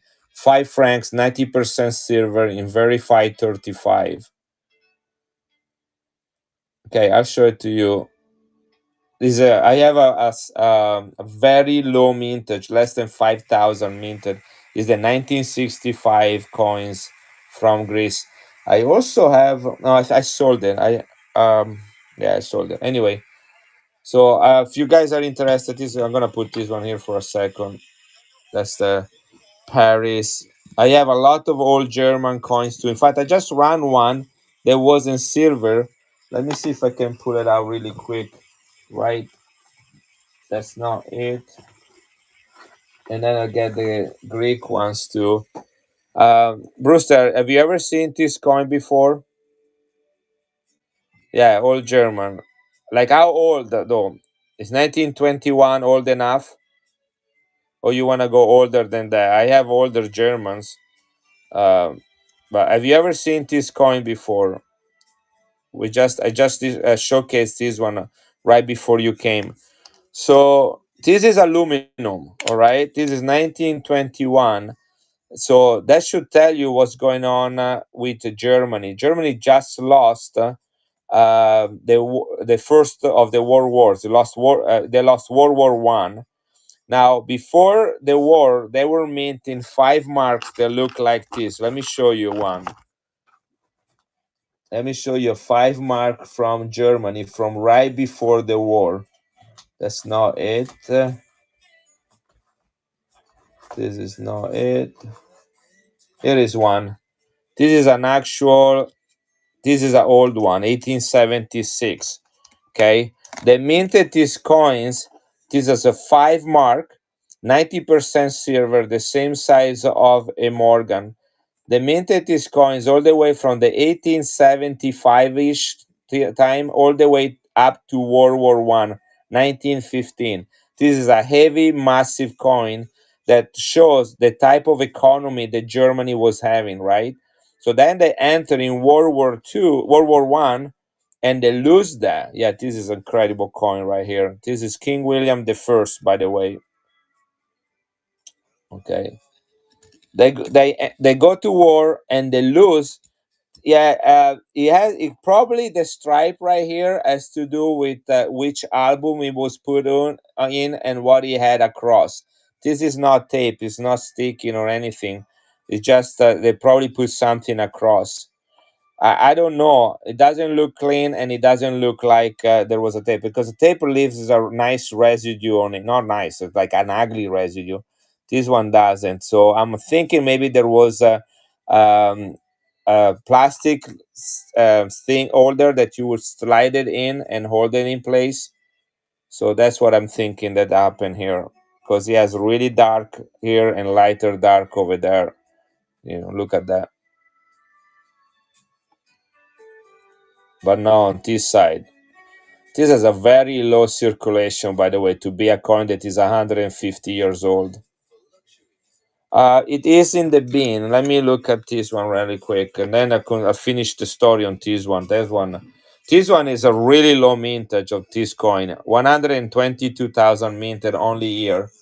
So let me pull this one out. I have them. I have all the coins. I try to put them in the bin sooner or later. So this is 1876 Germany. Here it is. Right there. So this is King William the First.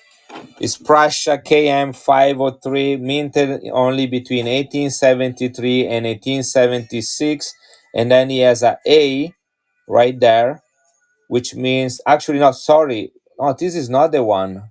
It's a different one. Sorry, give me. This is the B, which is a different place. Let me get. Let me look really quick. Yeah, I have two. This is the one. The one I'm showing is this one. I have two German ones from two different mint mark. Here it is. That's the one right there. This is the Hanover mint, which is the B mint. I have the same coin, same year with the Berlin mint, which is the more common mint. Okay, so I can go and look at the other one too. But this one is the Hanover mint, which is a rare mint mark. I don't know if you're familiar with German mint marks, but B is the harder one. This coin is $140 in extra fine condition. Will you guys agree that this is extra fine right here? Look at that.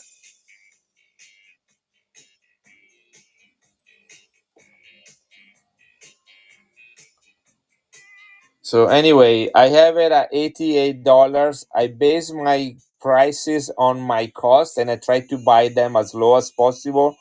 140 is the retail value for this coin. 140 is the retail value. I have it in the bin at 88, which is already a highly discounted price. I'm gonna take another $10 off, guys. This is crazy. I'm doing that because the economy in United States right now is like Germany in 1921. Seriously, you know what I'm talking about, right? So here it is. I'm running this one at $78, guys. That's about half the price. Yeah, not gonna say any names, but the economy right now is just like Germany in 1921. And in 22, 23, the economy in Germany crashed. So guys, be prepared, get some silver. This is running 5 seconds left. It's running at half the price of retail. This is $140, guys, in extra fine. 1876 Germany, 90% silver. It's okay. You know, it's not a coin for everybody. This is King William the First. 5 marks, and is the rare mint of Hanover, the letter B. I don't know if many of you have ever seen the B letter on a German coin. Yeah, I'm gonna leave this one here for a second. If anybody wants it, it's there. Pin it, and I'm gonna look for the other one really quick. I think I saw it. Are you talking about this one, or are you talking about the other one like this with the A mint mark?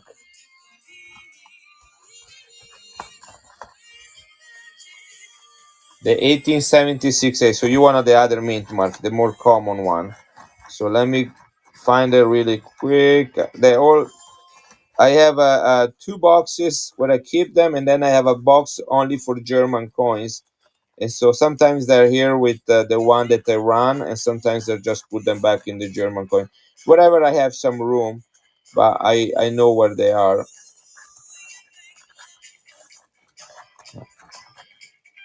In the meantime, somebody's thinking about it. You can make me an offer on that, or just buy for that price, which is already extremely good. 90% silver, guys. Same size of a. Hey, Blue, thank you. Thank you, thank you, thank you. My son just registered for. My son just registered for to play basketball, and so tonight he had a game that was an hour away from where we live. So my wife had to do something else, so I was the parent to go to the game. And so here's another German coin with the same stripe. You see that? That's a three marks on this one, but he has it on both sides, so it cannot be tape. It has to be something that was used to hold it in place.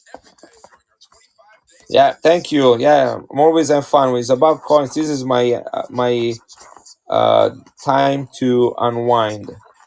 Oh, here is another German coin you might like, Brewster. I'm just finding them. I'm showing to you. This is the last emperor of France, Napoleon III. This is 1867. I just found that too.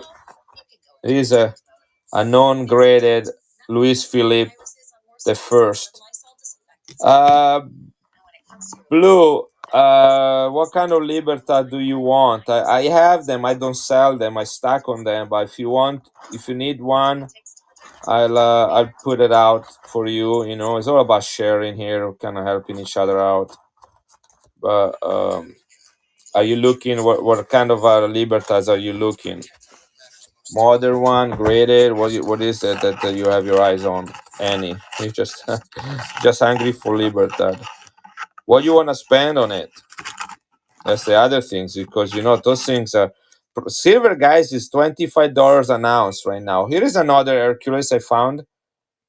This is a 1876, just like the German coin. I got everything, buddy.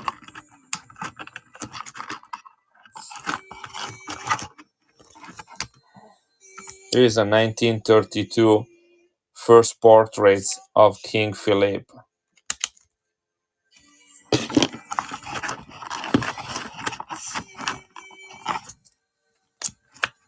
This is the first portrait right there. Sorry, this is the first portrait right there. 87, 88, and 89. And let me see what I have. Yeah, these are all old one. Look at this one. This is 5 francs from Belgium, 90% silver.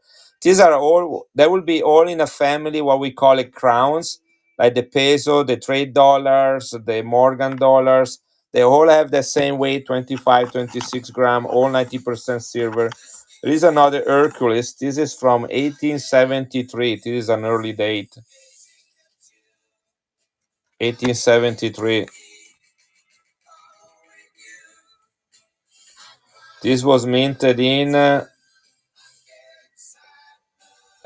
K, so that's Bordeaux.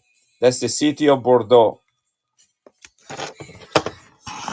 These are all for sale. They're all in the bin, by the way. Every single one of them. Like, you don't even have to wait for me. You can just go there. If you don't like the price, make me an offer. I'll consider any reasonable offer. Let's see what I found here. Here's a 5 marks right there from 1907. Look at the toning on this one. That's Germany right there. I'm gonna leave them right here, and then we're gonna look at them one by one, okay? And I'm still looking for the um, one second. It's not charging my phone. I need to change plug. It's plugged in, but for some reason this one is not working. So I'm gonna switch it with this other one.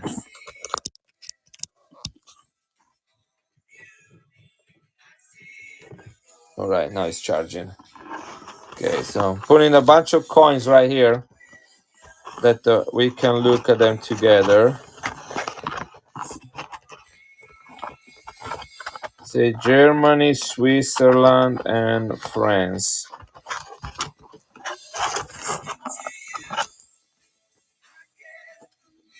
This is a 5 mark from 1904. Also the same size of Morgan's right there. 90% silver. 1904.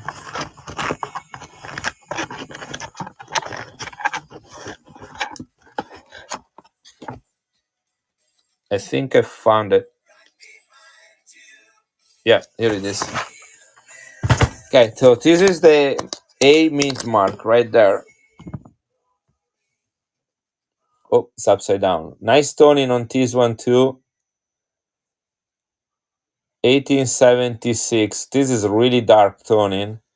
Is King William the First, and you see there is the 8 mint mark, which means that it was minted in Berlin, which is the capital of Germany.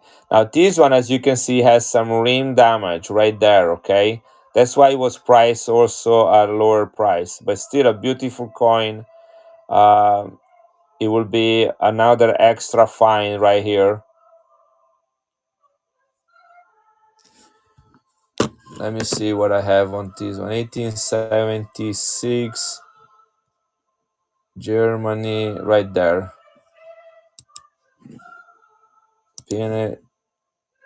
So this one will be $70.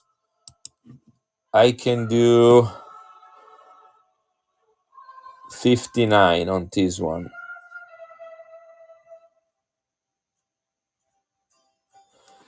Okay, so you want the other one? Because I can do this one at 59 if you want to. The other one is this one right here. Okay. So you want me to run this one right here? Yeah, okay. Let me run this one first. Let me grab it. All right, here it is. It's pin it.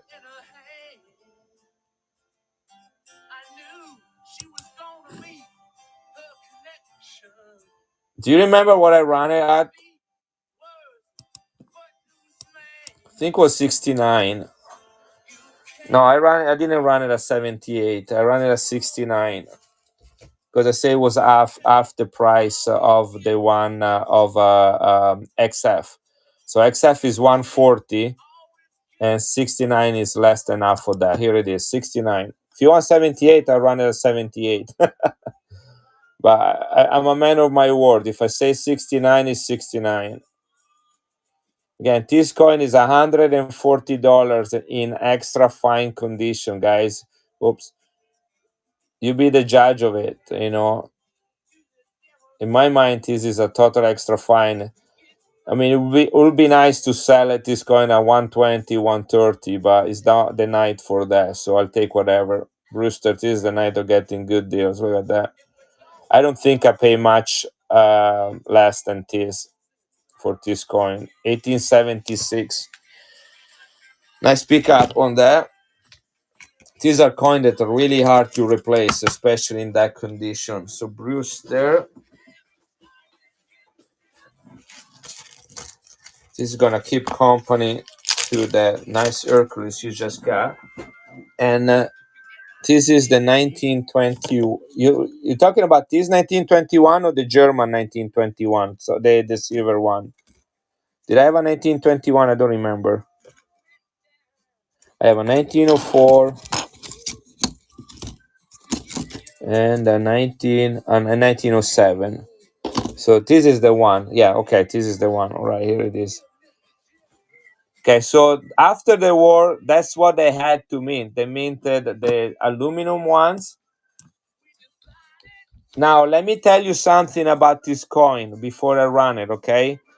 So, Paul von Hindenburg, all right? Do you guys know who Paul von Hindenburg was? Paul von Hindenburg. Let me see if I can find a coin with his face on it.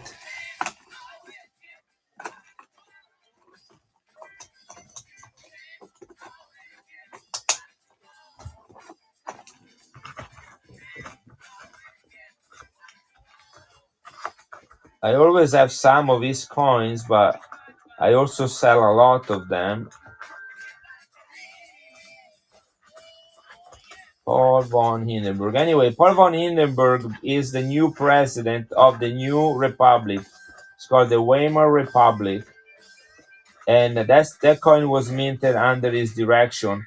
He was the president all the way up to 1933. Then he appointed Hitler to be the head of the government.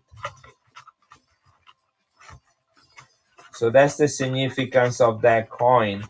And Hitler made promises to rebuild Germany in the richness, economy, and splendor as before the war. So that's why he gets the support of the people. I cannot find it. And the rest is history. Yeah, that's what it is. Yeah, not the Hindenburg, the Zeppelin, the hot balloon. Paul von Hindenburg was the president of Germany after World War One, and he was president all the way to 1933, and then he appointed Hitler. So anyway, this coin is in uncirculated condition. Let me pin it right there. It was only minted this year. Is the Weimar Republic? Is the Prussian? I misspelled Prussia right there. Let me fix that because I'm going to send this information with the coin. So I am a little bit anal when it comes to details. I teach. I'm a professor in college, and so for me, everything has to be correct. So tab, tab, tab, tab. Here it is. Confirm. Here it is. Now I fix it. Now you got Prussian. Here it is. Prussian province of Westphalia. This is the coin was minted in Henrik Kissin Mint, which is a very unknown mint. Yeah, you got all the a label with all this information on it. Only 122,000 minted. Guys, this coin is priced to sell. I'm gonna take $2 more off, but that's really as low as I can go for a coin that is in mint state, aluminum from over 100 years ago, from this historic period of Germany. Here it is. This is running $24 Look at that. Look at the quality of it. This is aluminum. You know how soft aluminum is as a metal?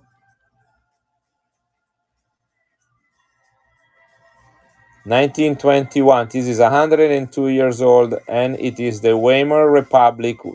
After that, Hitler tried to establish the Third Reich. Reich is a German word for empire. So there was a First Reich, a Second Reich, and a Third Reich. And the Third Reich is the third and last attempt to build an empire in Germany. Don't go too crazy on this coin, guys. I think you're about where it needs to be. I might have another one. Let me see if I have another one, or at least a fractional one, okay? I think I got two or three from this time, but I don't know if I have another. This is the highest face value, so I don't know if I have another one. Brewster, congratulations on getting that one. I mean, it, it's not all about money. Like I'll take $500 for a coin, but if the coin is not worth $500, I don't feel good about it. You know what I'm saying? So let me look if I have another one. I know that at least Utah Silver was interested. It might not be the 5 mark, but maybe it's the 2 mark. Where would I have put that? Um, right here. It would have been in here. It would have been in here with coins that I have not run yet. Here it is. I have. See, I do have a 1 mark. Okay, same coin, but it's the 1 mark. See, 1921, 1 mark, same story. I have not entered this in the bin. It's uncirculated. The only thing different here will be probably the mintage. So let me find out what the mintage is on this one.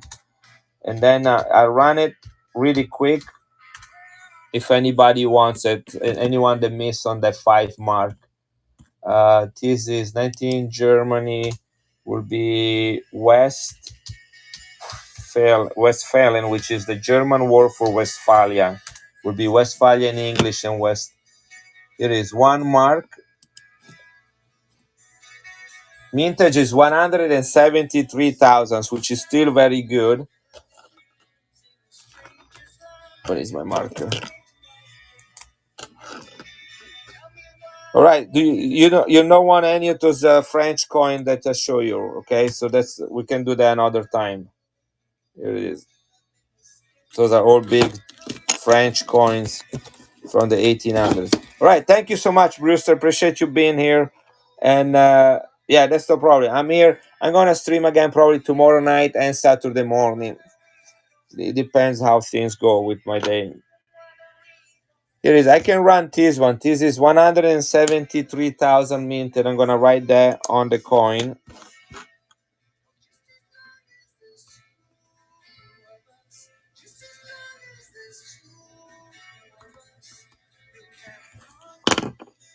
This is also uncirculated. Yes, thank you, Brewster. This is also uncirculated, and I can start it at the same price. Maybe something less than that. Let me see. Auction ASB. So we just ran the 5 marks. This is the 1 mark. They only had the 50 cents, the 50 fanning. No, they call that will be the equivalent of the 50 cents. And this is I can do 19 on this one. Although this is about $25 coin at least in uncirculated condition. This is running 1921 1 mark. 173,000 minted. The other one was 122 for the 5 marks. This is aluminum, guys, and it's the only year of mintage, and it's right after World War One. It's a temporary government that was basically was the bridge between World War One and World War Two. This is the Westphalia Weimar um, Weimar Republic. And that was Paul von Hindenburg, the president. He's the one that appointed Hitler in 1933 to be the first chancellor. So no more republic after that, but Third Reich. Ericsson gets this one. Utah, don't be desperate. I think I might have one of these again. I know that I had three coins of these. I don't know what the other face value is, but it's not the 5 mark. The 5 mark was my last one. So let me get this one, Ericsson. Congratulations, Ericsson.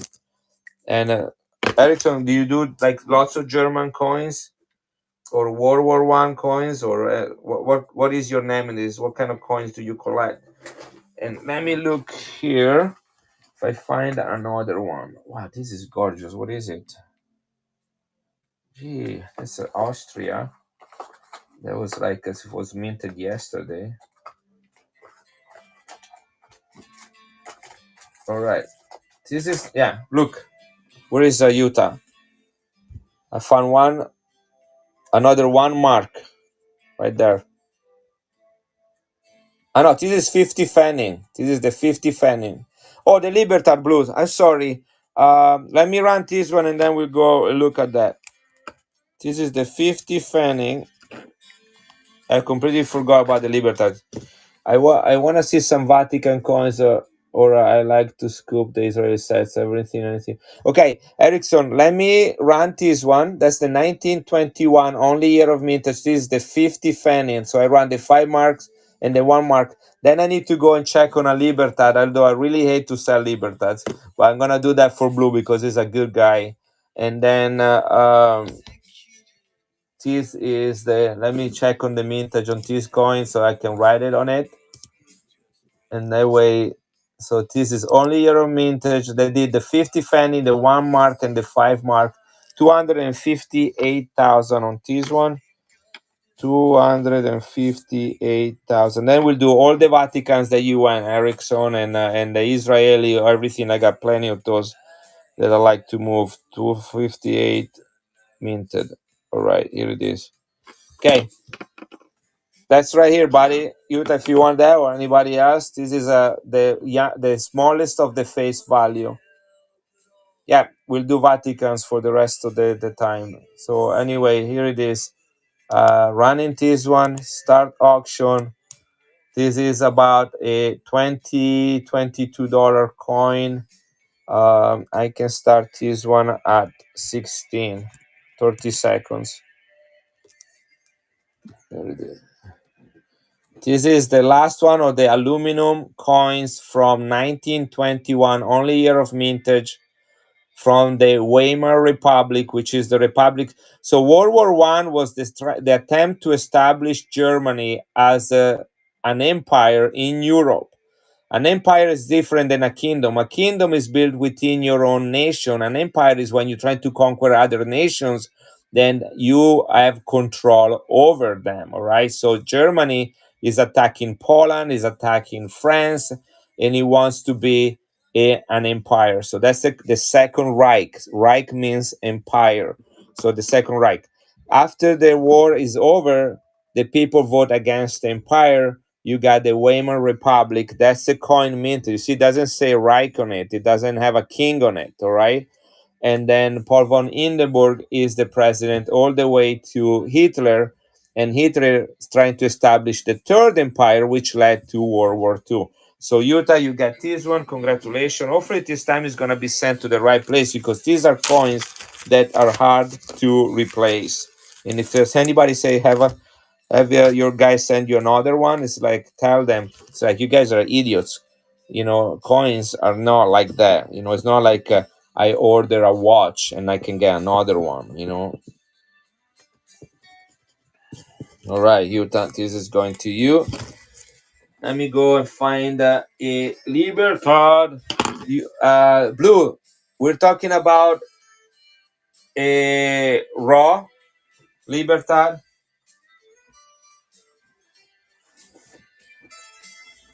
Let me see, because I also have some greater ones, but greater ones are expensive.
You say 1986 would be a good date.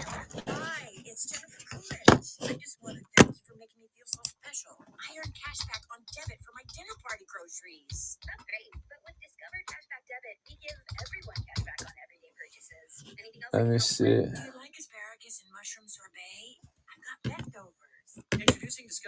Okay. So here it is. I keep them in my safe because I don't sell them. The old ones are really nice. So the vintage on the 1986. 1986 is 1.7 million. Okay, here it is. 1.7 million.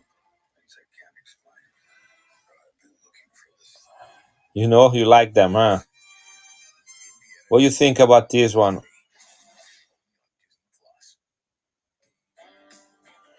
Guys, is silver still at $25 today? It was yesterday night.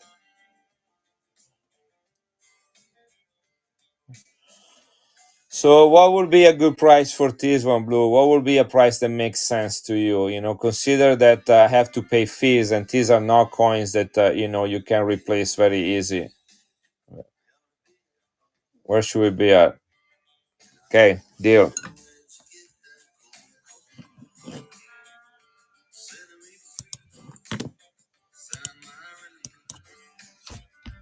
And I'm telling you, guys, everybody that knows me, they know I do not sell Libertas. Okay, I buy Libertas. I do not sell Libertas, but that's fine. Blue, I'm doing this for you, buddy. Here it is. This is running.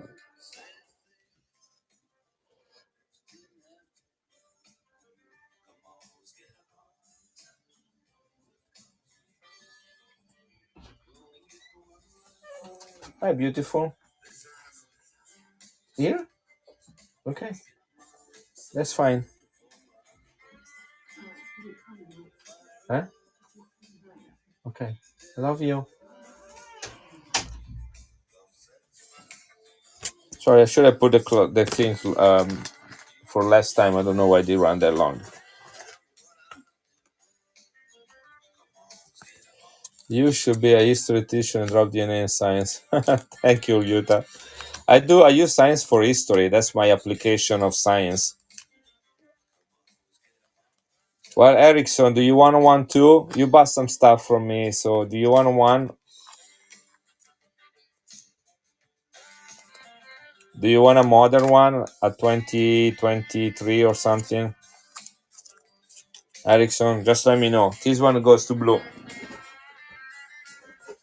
87. I don't know if I have an 87. Isn't that low mintage? Yeah, that's a 500,000. I don't have 87. I wish I had 87. Well, I don't think I have any. So this one goes to Blue. Let me look, but I doubt it. I have it. I keep them in different places.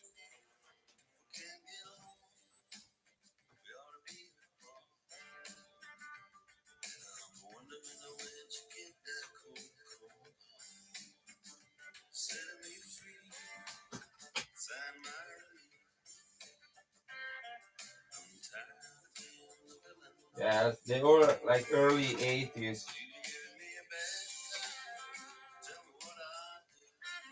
83, 85, 83, 83,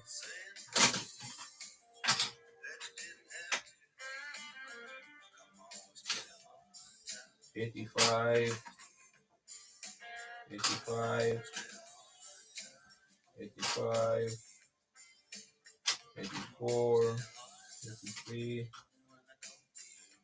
84, Yeah, they're all early years. 82. That's the first year. 55. 55. 86.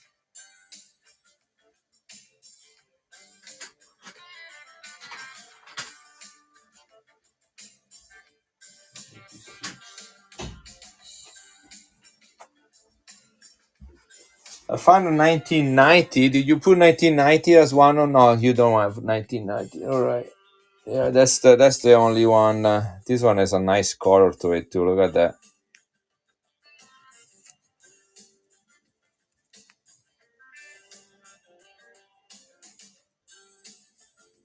This one is tone. I'm gonna open the capture so you can see it even better.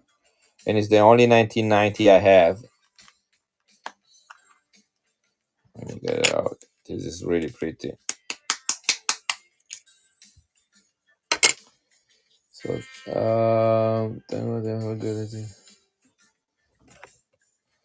look at the luster on this one.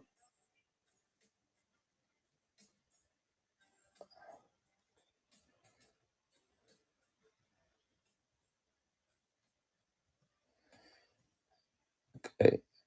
Guys, I'm gonna run it. I'm gonna start this one at $43. Yeah, this is 1.2 million. Okay, look at the luster on this one, and it has some toning too. I'm gonna start this one at $43, like I did the one before, and then I'll let you guys decide what you wanna do. You know, I'm not going to interfere with your thing. 30 seconds. Here it is. This is running. If anybody wants a shot at it, I mean, look at this one. 1990 Libertad. I don't even know why I'm selling it. You know, I have to give $4 to to whatnot. But here it is. 5 seconds. Feel free to bid. All right, $43.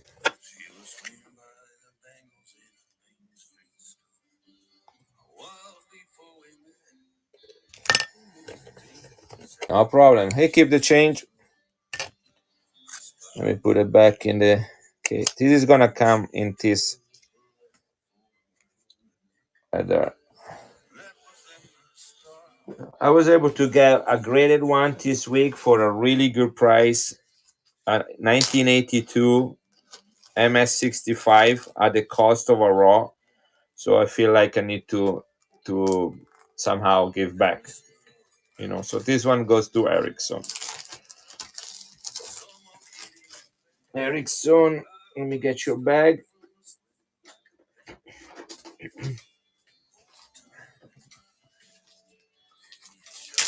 All right, let's go to. This is blue with this one. All right, blue, you're good. And let's go to what we wanted to see.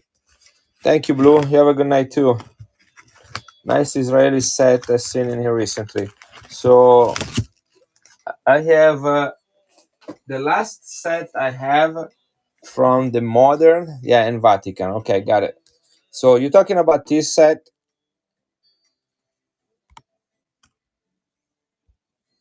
Okay, yeah, that's the last one I have. No, actually, I have more. I have more. I just keep them in my box of things that I do not like to sell. This one I already have another one. So let me pull this a little bit back. But I sell them. I don't care. Yeah, I don't know if I have this should be in the bin actually. So this is as 1, 2, 3, 4, 5, 6 coins in mint condition. This is the 27th anniversary of Israel as a country in his original set, and I believe he has all the paperwork to come with it as well, right there, which explains all the details of each coin, and he also tell you why they have those designs, which are all taken from ancient coins and put on modern coins to kind of keep the legacy to antiquity of ancient Israel.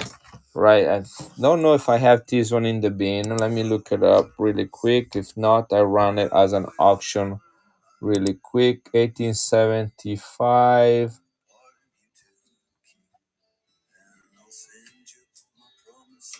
Here it is. I have it in the bin, and I will run it right now.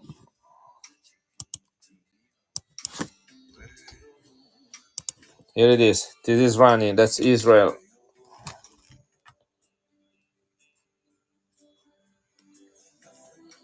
Main set 1975.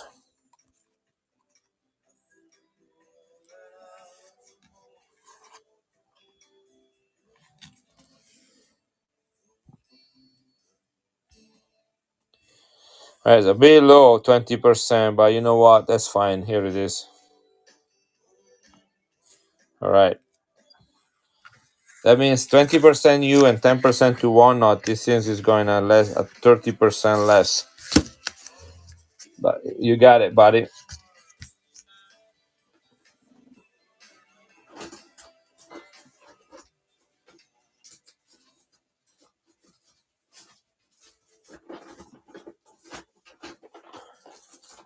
Okay. Do you want some silver? Are you interested in looking at some silver from Israel?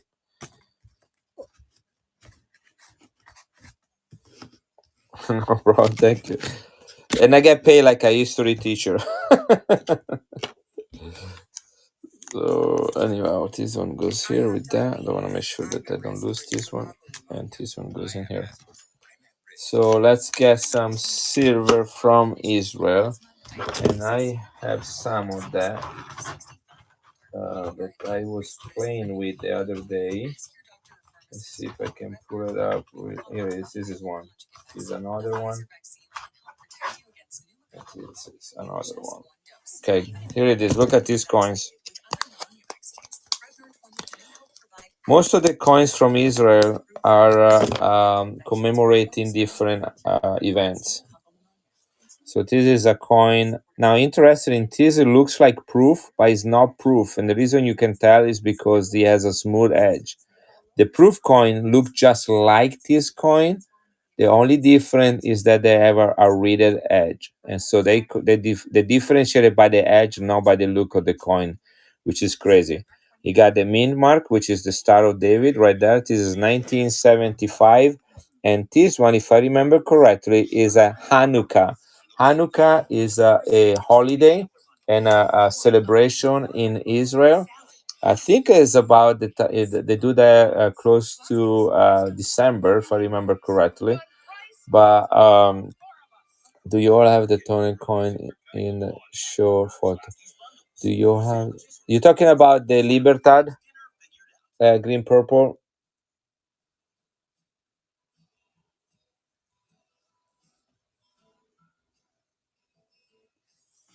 Are you talking about the Libertad?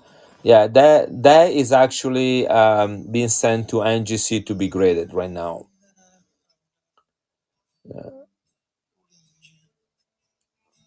So yeah, that's a really unique toning on that coin.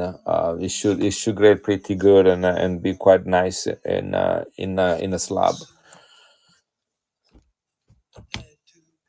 19, and I pay a lot of money for it. I pay $85 for that coin. Yeah, I really wanted that toner one, which is a lot of money for a raw Libertad.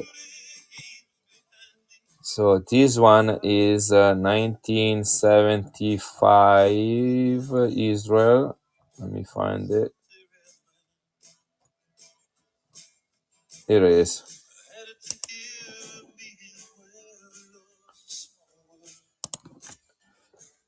So only 44,000 of this minted. I do have several ton coins from around the world. Let me see what I have here. There was one that I was playing with earlier. Anyway, this coin from Israel is pinned to the screen right now. I'm trying to think. It's not that I keep ton coin. Ah, yes, I have an incredible coin. Right here. I just got them this week. Look at this one. Okay, ready? Look at this one, green and purple. Okay, this comes in its original set. Okay, gonna go a little bit further back so you can see it. This is from Italy, is silver, is the 500-year anniversary of the birth of Michelangelo. Michelangelo is the guy that painted the Sistine Chapel at the Vatican. I don't know if you have heard of him before. People know that Michelangelo is one of the Ninja Turtles, but that's not what we're talking about here. He's one of the greatest artists ever. So be ready. Look at that. He has a full wheel blue around it. Is uncirculated in mean set. The scratches are on the plastic only. Has never left his holder since 1975, which is the year of mintage of this coin. This is 1975. This is a painting known as the Delphi Sibylis, which is found in the Sistine Chapel, and that's the author right there. This is Michelangelo. Look at the fields on this coin. You got a little bit of toning right here as well, but this toning right here, this is dark blue. And you know, silver tends to absorb all the material found around it. And so this is, you got all the blue right here. It starts right there and it ends right here.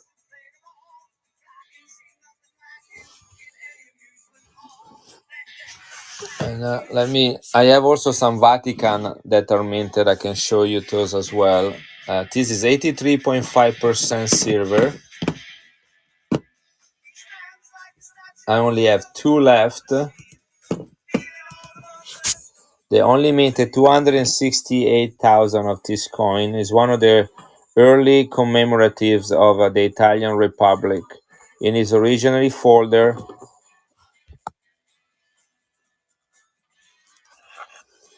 I can do this one. I can take $10 off if anybody wanted. 268,000 on this. Here it is, 42. Let's do 42. $13 off, guys. Here it is. This is running. I only have two left. Look at that blue toning on it. I have two of these being sent to NGC to be graded. Two of these, one in the case and one raw. This is running, guys. 16 seconds. 500-year anniversary. This is in mint condition. It should grade at about MS 66 or 67.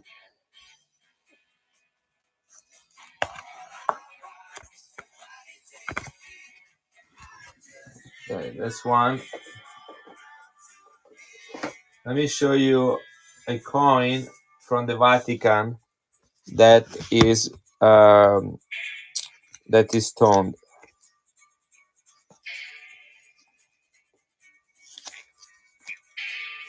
Let me grab one. This one does not have toning. This does not have toning.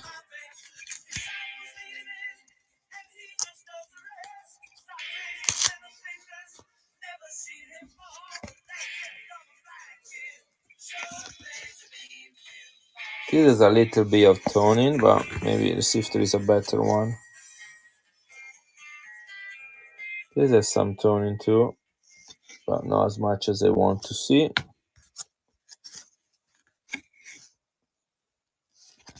Same here.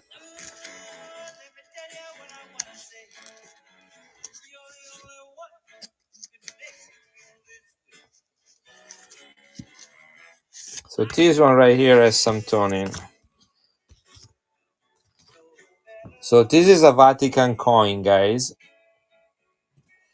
that is only issue, pay attention, is only issue when a pope dies, okay? This is in 1978, Pope Paul VI dies, and they issued this coin in commemoration between the calling of the new pope and the death of the previous pope. Here it is. Okay, so this is in the original package. It comes actually with an extra plastic sleeve that is right here, and that's where this plastic sleeve will be right around there. I just took it off so you can see it. This coin is from 1978. That's what it looks like that, like that. And then you got a plastic sleeve right here. and then that's the full thing. So I'm removing this one so you can see the coin better. Now you notice there is red here. So this is the coin. It start toning with the yellowish stuff from the red material surrounding it. This is also a mint state coin, 83.5% silver from the Vatican. This is called the sede vacante, which means the vacant seat. This coin is only minted when a pope dies. So August 1978, they issued this coin. That's a great question, Utah Silverman. The answer is yes and no, because I know what you're talking about. So this is the story. August 1978, Paul VI dies. They mint this coin and they call John Paul First. You probably never heard of John Paul First. He is the Pope for 1 month only. He dies the following month in September due to stress because of his new appointment. In September 1978, okay, pay attention, they issue a second coin called September 1978. See, this one says 1978. This one says September 1978 because John Paul first dies in September 1978 and John Paul II is called as the Pope. He's Pope Wojtyla, or the Pope from Poland. Okay, that's the John Paul II. So that's why I say yes and no, because yes, they call it John Paul, but you probably were referring to John Paul II, and this is when they call John Paul first. There is only one coin besides this one. There is only one coin for John Paul first, and he actually has the image of John Paul first on it because he only was Pope for a month. And I had some, I don't have any more, but I'm getting some more from Italy. I ordered them from the Vatican. They should be here anytime with John Paul first on it. They're all silver coins. So this is if you look at it, look at this coin closer, right? They all have the same design, 83.5% silver. This is the Vatican crest. He has the date right here, 1978 in Roman numerals. And he has the writing right here that says sede vacante, which means vacant seat, right there. And then you have the Holy Ghost on the other side, represented by a dove, and it's coming down. And in Latin, it says, "Come, Holy Spirit." It's an invitation for the Spirit to come down and inspire the cardinals in the choice of the new Pope. Okay, so you see that the Holy Ghost is pointing downward and is having all these rays, which is revelation. That's what they needed. This is a mean state. That is the 1978. And now look at this one. Okay, ready? This one says September 1978. It's the same design, sede vacante, but it's one of the very few coins, probably the only coin I ever saw that besides the year, he has also the month. And why does he have the month? Because the event of a pope dying happened twice that year. Look at this coin. Yes, exactly. They issued them during that time. I think they have them ready. Some kind of like, when there is an NFL final, that they have the rings, the trophy, the T-shirts for both teams, and they don't know which one is gonna win. You know what I'm talking about? When they do a Super Bowl, and so I think what they do, they already have the planchette ready. They just don't have. They just need to finish it to make that because they make them really quick. This is 83.5% silver. Anyway, I'm gonna run both of them, see if anybody is interested. I'm gonna run first the vacant seat. This is some toning, as you can see right there, because there is red around it. This has been in here since 1978. This coin is 45 years old. Okay, in its original packaging, there is a little bit of white dust here because of the material here tend to attract stuff, but it's a perfect mint state. I have one graded already. It's beautiful in my collection. And by the way, they start making these coins only in the 1900s. The first one was made in 1939, then 1958, 1963, and two in 1978. Those are the only years in the 1900s that they have this one. So this is 1978. I am going to run this baby right here. I have it in the bin at $48, which is already a great price. I'm gonna take $6 off. This is running $42, guys. If you were here for the history lesson, you know what it is. It's proof like. Look how beautiful. You can see my finger in it. This is not a proof coin. They didn't mint this coin proof. This is a proof like coin. It's gonna be graded as an MS. I don't think they don't do proof like designation in grading for international coin. They either put them proof or MS. But this is running right now 48 for GS AGS. Congratulations. Let me put this back. You see, I take this out because it tend to turn red like this material. So if I put this one on the coin, it looks like the coin has a different type of color, which is not. So this is going to you, buddy. I'm gonna run the September, and then if anybody else is interested in the another one of these, I have some of them. Okay, so I buy them in a lot. So here it is. This is one, and it's going to Jay's Suggs. Nice pick up on that one. These are really. This is what numismatic is at its best, guys. With coins like this, that's what gets me really excited.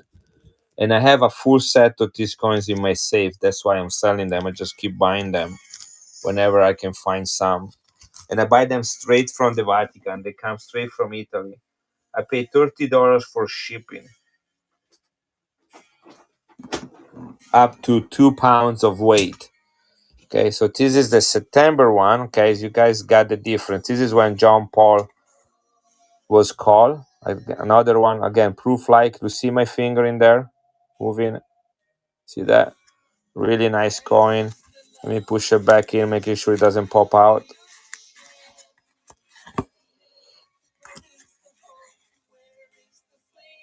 September, I have that one here. Here it is. I'm gonna run it. This one at $42 as well. Here it is. This is running. This is the September one, not the 1978 regular one. Okay, the one that I just ran was in August 1978. If it didn't say August on it, because I didn't expect to have to call two popes on the same year. The design is slightly different. He has the September and the vacant seat is written there instead on the side. But you still have the spirit coming down right here. Just have a slightly different design on that. So Ericsson got this one. Thank you.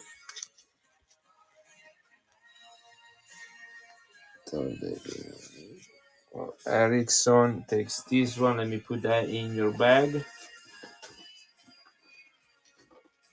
And I got a couple more I can run. So let's this is the classic one. Okay, this is the one. If you missed on the earlier one, this is the one that it says only 1978, not September. This is the death of Paul VI and the calling. I cannot afford the Ericsson. I'm a state of Iowa employee. I'm a college professor with 5 kids. Coins are my hobby. I price them fairly. I buy. I not. I do have. Yeah, I can do the Vatican coins. The other one. You're talking about the regular Vaticans that I did last week. I can do some of those. I love to do that. Let me run. Yeah, okay, I'll do that. I promise I'll do that. I'll do 5 of them. And I run the Michelangelo too. Okay, let me run this one. Okay, I saw somebody bidding on this one. This is the 1978. And then I run the September, the Michelangelo, and then I run 5 or 10 of the regular Vaticans, a back and go autos. Okay. Okay, the September one. I'll do that too, buddy. All right, let me do this one first. I saw somebody was trying to get the regular one, and I'll do them all at 42. Okay, so this is the regular one. Okay, if anybody wants it, this is the regular. This is the 1978. The first pope died in 78, which is Paul VI. He was pope from 1963 to 1978. Was a pope for a long time. He gets this one. And then I will run the September and then the Michelangelo in that order, okay? All right, this is Ericsson. I already have a bag, so it's going to be faster. And then I'm going to get September. Let me see. The September. I'm running out of these things, guys. Here it is. Okay, this is the September right there. See, September, and then the Roman numeral 1978. Okay, let me show you what it looks like. So you can see the quality. Not toning on this one. This is what we call it a mean state. In Italian, we say fior di conio. Right? Ready? I'm running this one. And this is running right now. This is the 19 September 1978 with this original plastic. This is all original. The Vatican seal of approval right there. I have one graded and then I have the full set in my safe. So I really like this. This is one of my favorite coins. September 1978. It is the death of John Paul I, who was Pope for only 1 month, and the calling of John Paul II, who was Pope all the way to April 2005. J Sags, get that one. And then next is the Michelangelo coin with the blue toning. Let me pull that out right here. Here it is.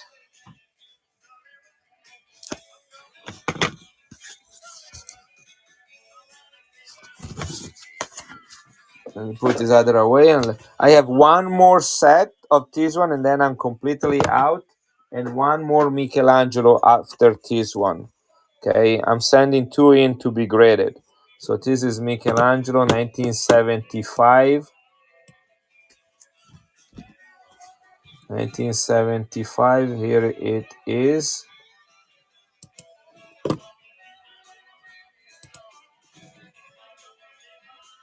I'm gonna run it right now. Yeah, I'm gonna do 42 on this one, even though I had it at 55. Final deals got already some good deals tonight. Why not get in another one? I ordered 4 or 5 more of this one. I was able to find them in the original container from a wholesaler in Italy. But then I have to pay $30 for shipping.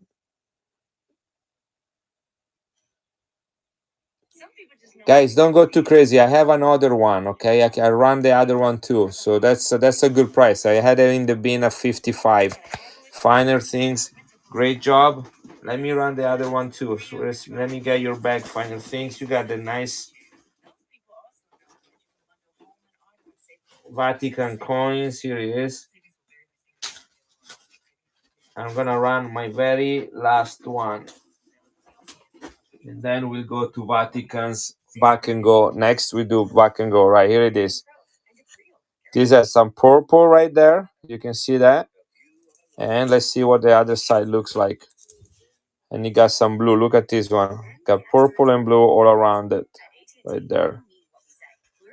Okay, look at that. Again, this is perfect condition, guy. Any scratch. This is hard plastic right there. This is not tape. It's glue up here and it's glue over there. And this is hard plastic. You see that? Right there. This is not like a flip. This is actually harder, so it gets scratched. You see those scratches right there? That's what you see. So the coin is in perfect condition. Okay, totally gradable. Look at that. Right? I'm running this one. I'm gonna start it at $42. Here it is. This is the last one I have. Look at the fields in these coins. This is Michelangelo portrait. This is 500-year anniversary from his birth. He painted the Sistine Chapels around 1580. Sorry, not 1580, 1512. He was considered one of the greatest artists of the Renaissance. Is the one that painted Adam touching with the finger God. Jessak, nice pickup. That's my last one for the moment. I will have more in the future if anybody wants them. I mean, I have. Who else was bidding on it? You were Utah. Let me see one thing here. Look, I'm going to give you the one that I have in the bag to be graded. All right. I'm gonna give you the one that I have in my bag to be graded, which is my favorite one. It's the one with the best toning. I'm gonna run that one. This is the one I was gonna take to Fun in Orlando, the Fun Coin Show in Orlando in January, and I submit them at the NGC table. Okay, so I'm getting five more of these one, 4 or 5 more of these ones, but I don't know what the toning is gonna be. I'm gonna take that chance and I'm gonna run this one for you, buddy. Okay, if you don't want it, don't worry about it. Look at that toning on these things, guys. Isn't that crazy? This is the best one. He has blue, purple, and red on it. That's why I was gonna grade this one, and he has it on both sides. All right, here it is. Where is it? I don't have any more of these ones because, well, in the bin. So I'm gonna run it as an auction. But this is the one as shown on screen. Start $42 like all the other ones. To be fair, 30 seconds. Here it is. This was I said I didn't have any more because this one was mine to be graded. But I just ordered 4 or 5 more. I cannot remember. I don't have them yet. Hopefully, at least one of them will have this toning on it.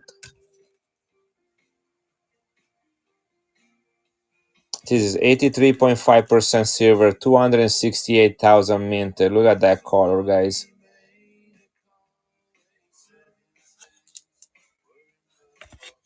Mac Touch. Where is Mac Touch coming from? All right. So, okay, this is Utah. I'm gonna put one in the bin for you, but that's raw. Okay, if you want it, Utah. Look at you. Tell me if you want it. I told you I have two to be graded. This is my last one in the bin in the bag. Okay, so let me put this away for Mac Touch. This was the best one of all. Yeah, I'm gonna put one in the bin. Yeah, I know this. You got the best one, Mac Touch. I don't blame you. I would have done the same thing. Um, it's totally worth every penny. Is it kind of I'm hoping that there is gonna be one coming with this color. Otherwise, I'll be very sad because I do not have this coin graded in my collection of coins. So Mac Touch gets this one here. Utah, would you like this one? This is the last one I have. Really, I don't have any more. This is this one and the other one that I just ran were in the bag to be graded.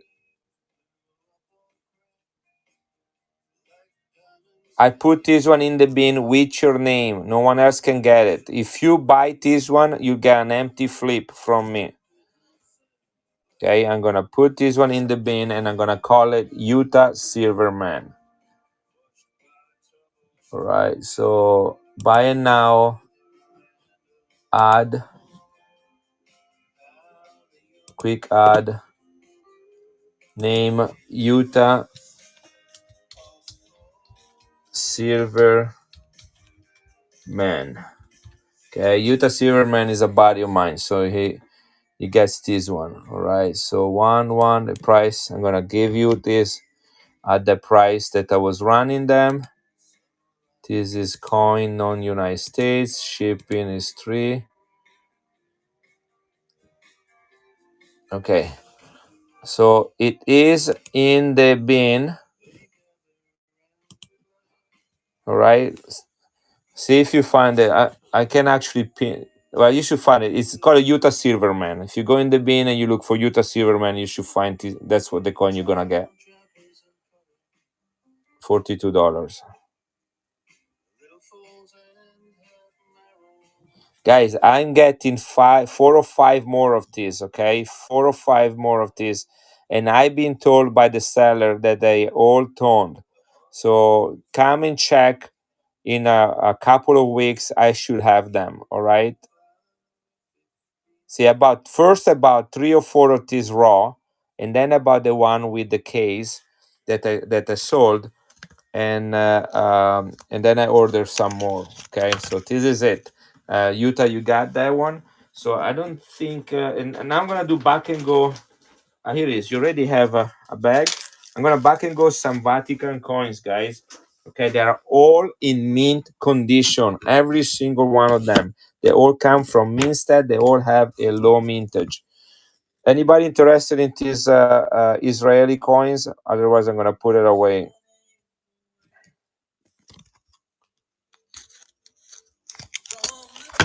Yeah, I'll keep it right here in case somebody is thinking about it. All right. So let me do Vatican coins, guys. I have a whole book. Look at this. It's a whole book.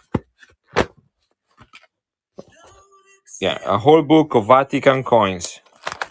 These are all Vatican coins, all from mint set, all uncirculated, all low mintage, all different. Okay. I'm gonna grab some and I'm gonna run them. Gonna do back and go on them. Here it is. Let's start with this one.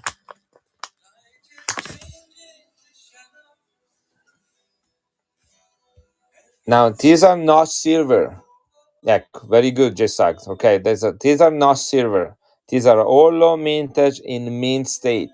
Retail values raw for these coins is between $15 to $25 retail value. In graded condition, these coins can be anywhere between $75 and $250 depending on the grade that they get. Okay, that's why I'm gonna back and go down. All right, guys. But still, this is the council that they had. This is called Concilium Vatican. Is like a Vatican council where the Pope determine new doctrines and new practices of the church, and he meets with all the cardinals. So they had one in 19. That's the date right there. 1962. 1962. Okay, this is the is a ecumenical council of the Vatican. This is Pope John 23rd. Right, he was Pope between 1958 and 1963. He was known as the Good Pope. He's the one that opened Italy to religious freedom. Before 1963, only Catholicism could be preached in Italy. Look how beautiful. Look at the field, guys. This is an MS 6667 right here. Okay, we're gonna back and go to this. We're gonna have fun. I'm gonna run few of this one. Do you guys wanna know what the mintage is on this coin? Do you care? 1962. I can at least look up the mintage and then just run them. Vatican 1962. This is the 50 lire. This is stainless steel in mint condition. Right there. This is KM72. Is the Second Vatican Council, known as Vatican II, which addressed relations between the Roman Catholic Church and the modern world. It was the 21st ecumenical council of the Catholic Church and the second to be held at St. Peter Basilica in the Vatican. The council opened under the Pope John 23rd on 11 October 1962 and closed under Pope Paul VI in 1965. So this council lasted 3 years. 3 years. 200,000 minted, people. 200,000 minted. Right? Back and go. Ready? 30 seconds.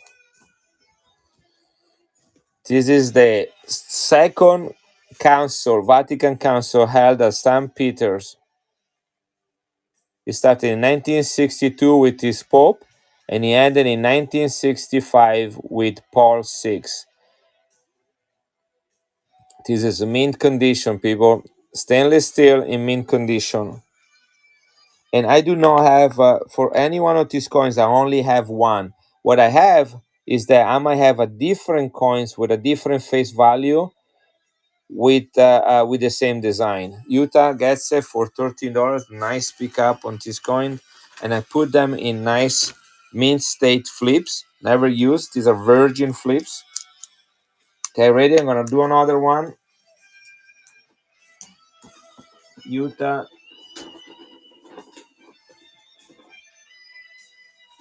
Everything will be shipped tomorrow, guys. Look, I have another coin from this console, but the one before was the 50 lira. This is the 100 lira. You see, they have the same design, but this is 100 lira face value. Stainless steel, mint state. Look at that. They all come from a mint collection. The reason I have these coins, guys, is that when I was in my 20s, I went to a coin shop, and the owner had a bunch of these open mint sets, and they were all open because each of these mint sets come with one silver coin, and somebody bought the mint set, took the silver coin, and then sold them back the coins that were not made of silver. So they're all from a mint set that was open, and that's why I got it. So I went there and I told these guys I would like to have them. He sold them all to me.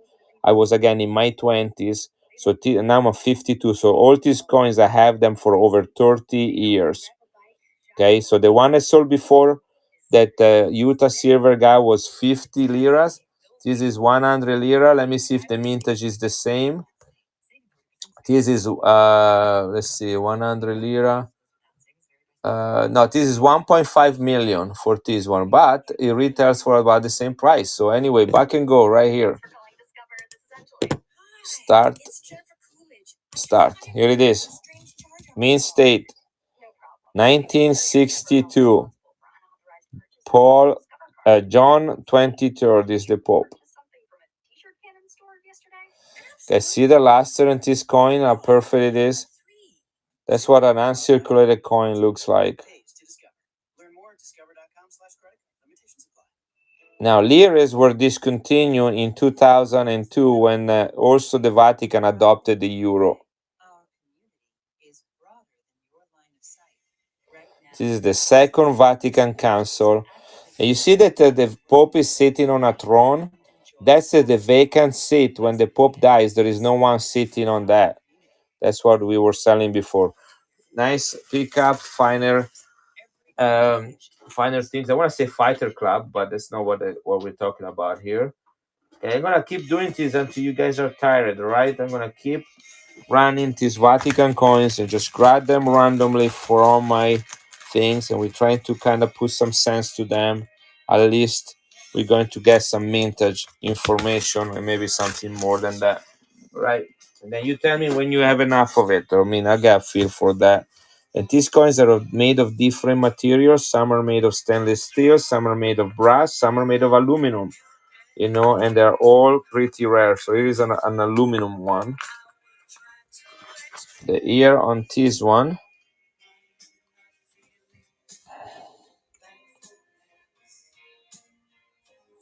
This is 1959. This is an old one, guys.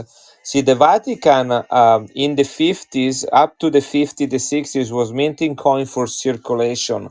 Only in the 60s, they start minting coins for numismatic purposes. So to have a coin from 1959 that look like this, that did not make into circulation, is quite something. This is also a mint state coin, John 23rd. This is 1959. He was a pope for only 1 year. There is a woman with a sword and a scale, all right? And yes, she has also a cross right there in her hands. You see that, guys? So what it means is that this coin is called Justitia, which means justice. And so when we do something stupid in our life, okay, pay attention, guys. So when we do something stupid in our life, somebody has to pay for that. So that is what we call justice, all right? Is the consequence of our actions. If we do something stupid, we have to pay the consequences of our stupidity. But Christ, Jesus, died for those stupid things. So through repentance, we can have our sins removed, And that's what grace is. Okay, so we have the grace of God, which is AMC Guido. We have the grace of God represented by the scale. Do you see that is equal on the same plane? Not one plate is not heavier than the other one. Okay, because it means the justice is met in Christ. He paid for the consequences of our sin. The sword is the demand for justice, and the scale is the grace of Christ. And so here you have justice represented in this Vatican coin right there. Okay, this is aluminum mint state. I'm gonna tell you the mintage on it, and then we're gonna run it at $1. And I apologize, guys, if I talk so much, but these are coins that I'm really attached to. Um, I probably have more Vatican coins than all the sellers combined on whatnot. And funny, people, when somebody run a Vatican coin, they usually tag me, and sometimes I buy them, but I have so many of those, that's so the fact that I like some coins or I have a lot of some coins, it doesn't mean that I have to buy all the ones that are out there. So here it is. This is this coin was minted between 1959 and 1962. This is the first year of mintage, guys. Pay attention, right? 25,000 minted. Okay, 25,000 minted. This coin sells between $15 to $25 on eBay in mint condition. Okay, 25,000 of this minted. This is the 5 lira. Is the only 5 lira I have with this image on it. Okay, I'm gonna run a couple more from 1959, but they all have different designs. Ready? This is gonna be back and go. And don't apologize. I love learning this. Oh, thank you, Ryan. I didn't know you were still here. Okay, back and go 30 seconds, guys. This is mint state, 25,000 mint, 1959, first year of mintage, first year with the Pope, John 23rd on it. He became Pope the year before, but I didn't get coins with his face on it.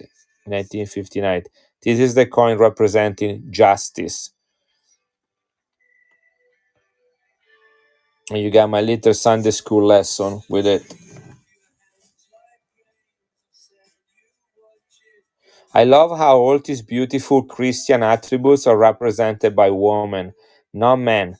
Justice, charity, hope, faith. They're all women.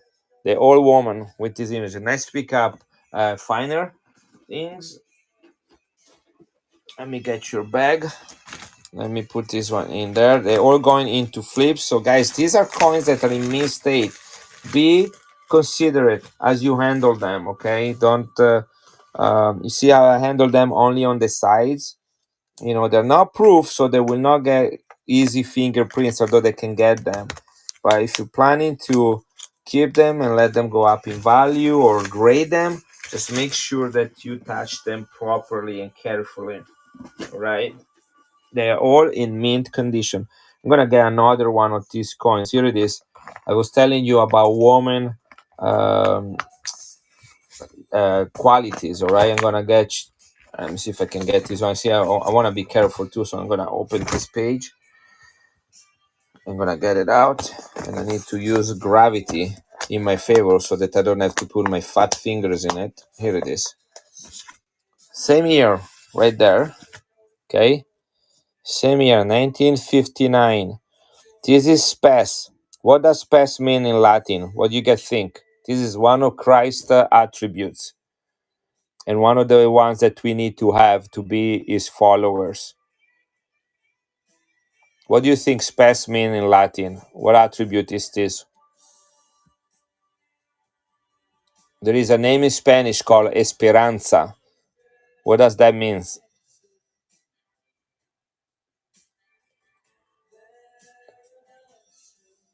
It means hope. Hope. Yeah, finer things know as hope. That's Latin for hope, right there. In fact, you see look at this woman. What is she doing? She's looking up, kind of like waiting for something, hoping for something. And look at that. She has an anchor, right? What does the anchor means? We should anchor our faith in the gospel. We should anchor ourselves into Christ. Here it is, 1959, 50 lira, stainless steel, mintage on this coin. is 1950 lire right there. I found it. 100,000 minted of this coin. We're gonna back and go this one as well with hope on it. Here it is, another beautiful coin that is in mint state.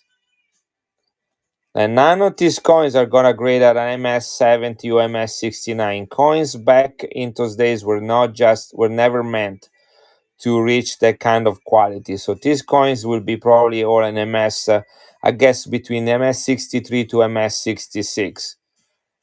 That's where they will be. Sorry about your $45 that didn't go through. Donna, which what are you talking about? You talking to me?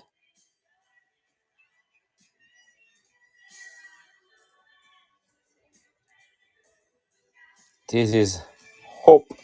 Meme Zitang, welcome. Donna, I don't know what you're talking about. The 45 that didn't go through. Ah, okay, wrong person. Yeah, because I think everything that was bought today went through well. So who got this one? Meme Zitang. Congratulations on your first purchase. No, no problem, Donna. I was just like, what's going on here? All right, guys, already it's kind of getting late here. We need to hurry up because I want to put labels on these things. I took a good nap earlier today, so I feel a little good. But and again, I can do this again tomorrow night. I'm gonna try to stream a little bit tomorrow night, and Saturday I'm gonna have my sons. They're 12 and 14. They're also gonna do some streaming, and then I'm gonna do some myself Saturday morning. Hey, Chubby, we're doing a lot of Vatican stuff. I know you don't like that kind of stuff. Meme Z Tang. All right, here it is. Congratulations on your first purchase. I like this year, so I'm gonna grab one more, maybe two more from this year, the 1959. What would you say? They usually do American. They have some really nice coins, but they're all United States coins. I'm trying to teach them. That's just something that is simpler for them to learn. Okay, what do you think the Christ quality is here? Caritas. What is Caritas? Yes, a woman with three children around her. This is, by the way, bronzital, which is a mix of brass and aluminum. All cacti can coins are blessed by the Pope. Yeah. Yeah, this it's possible. Yeah, he has to have is the head honcho. He has to approve them, and approval from the Pope means a blessing from the Pope. We say the same thing, Chabi. Like, let's say a man wants to marry a woman. He wants to ask her hand. Go and talks to her father, and what is he asking? What is he asking really? What we say? He's asking for his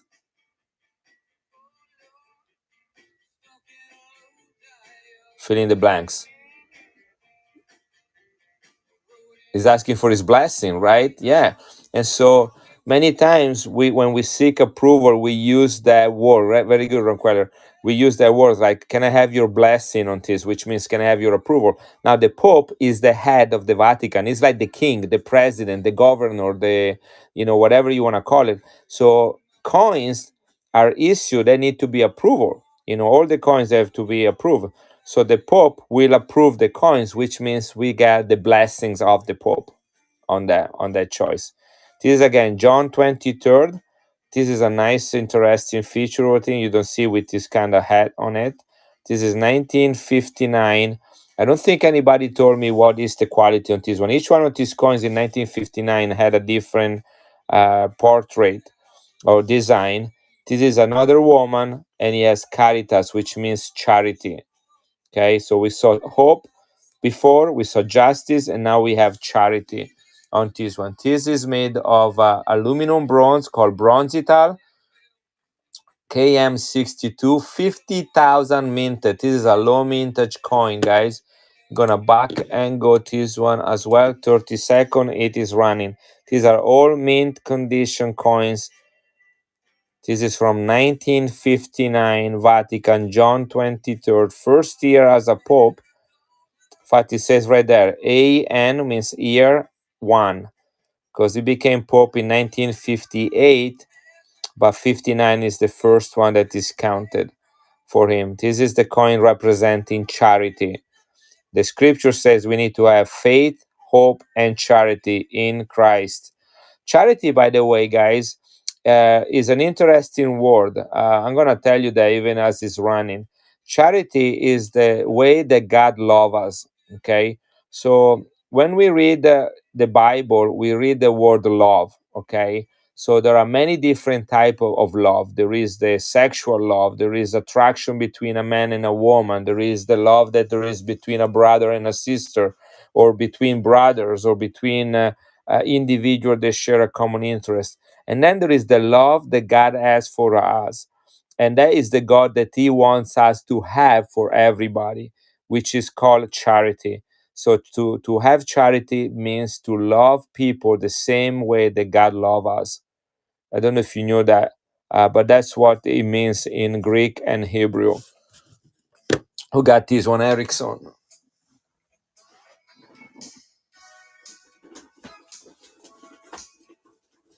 Okay, you got a nice bag here, Erickson. Oops, I got somebody else's bag out too. It is. I agree with that term. I don't use it quite the same way. I mean, I agree with that. Like I wanna. It is unconditional love, but God has given us commandments, so He does ask us for certain conditions. Thank you. I must go. Okay, that's it. Is really late, guys. I'm gonna go for another 10 minutes, and then I will stop for the night. I have plenty of these coins, guys, and we can start. We can continue tomorrow night. I appreciate everybody doing that. So I'm gonna do a few more, and then we'll move on to something else. I mean, we'll close the stream. So let's do some more of these Vaticans back and go. I'm gonna go into something a little bit more recent. Oh, I love this one. Absolutely love this one. Here it is.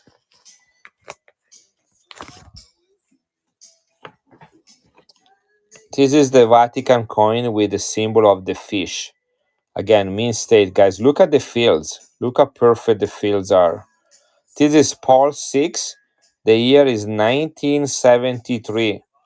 The year is 1973. Do you guys know why there is a fish on this coin? Or why fish was used as a symbol in Christianity? I know there is a lot of type, so maybe you can find a way to do that short. Why do we have a fish?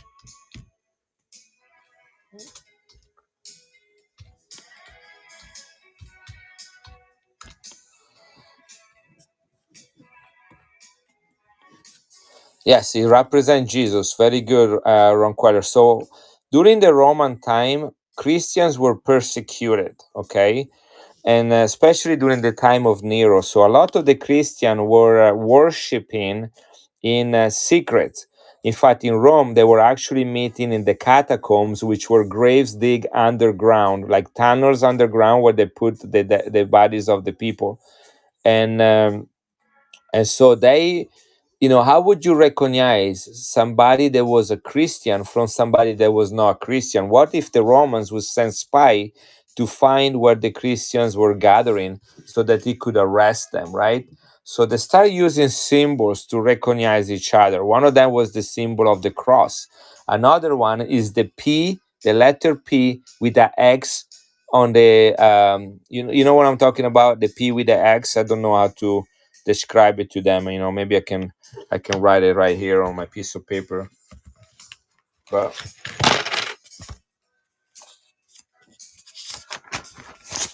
something like that. Oops. Something like this. Okay, the PX. Have you ever seen this symbol right there? This means Pax. PAX, which means peace, because Christ is known as the Prince of Peace, right? So they start having these symbols to identify each other. One of the symbols that was adopted was the symbol of the fish, because in Greek, Fish is the word ictus. In fact, if you do a like marine biology, ichthyology is the study of fish. I don't know if you knew that. Like not going fishing, but actually studying all the fishes. And ictus is made of 5 letters, and each of those letters represent an initial of Jesus Christ, King. No, sorry, Jesus Christ, Savior, Son of God. Jesus Christ, Savior, Son of God. If you take the first letter of each one of those words, it comes the word fish. Do you guys know that? So that's why you see sometimes in the back of the cars the symbol of the fish. You know what I'm talking about. You see a lot of them in places that there are a lot of religious individuals. So this coin was minted between 1970 and 1977. The one that I have in my hand is the 1973. Is KM119, and in 1973 they minted 170,000 of these. And I'm going to back and go this one. Here it is. This is going. This is aluminum. It is in mint state. It is 1973, and it has a fish on it. It looks like things have slowed down considerably, so maybe this is going to be my last coin of the evening. We'll see how that is going. Maybe we'll do one more. We'll see how this one goes. I know which one I would like to go and do. $5, 5 seconds, 3, 2, 1. Yeah, definitely. We have definitely slow pace. I'm gonna do one more, people, and then I will see you tomorrow night if you want to come back. Utah, you get this one. I guess the story of the fish was not quite as impressive as other stories, um, but here it is. All right, you got a nice little bag here, Utah. It's gonna come to you. There are 4 coins in there. Got some good deals. Here is my last coin of the day.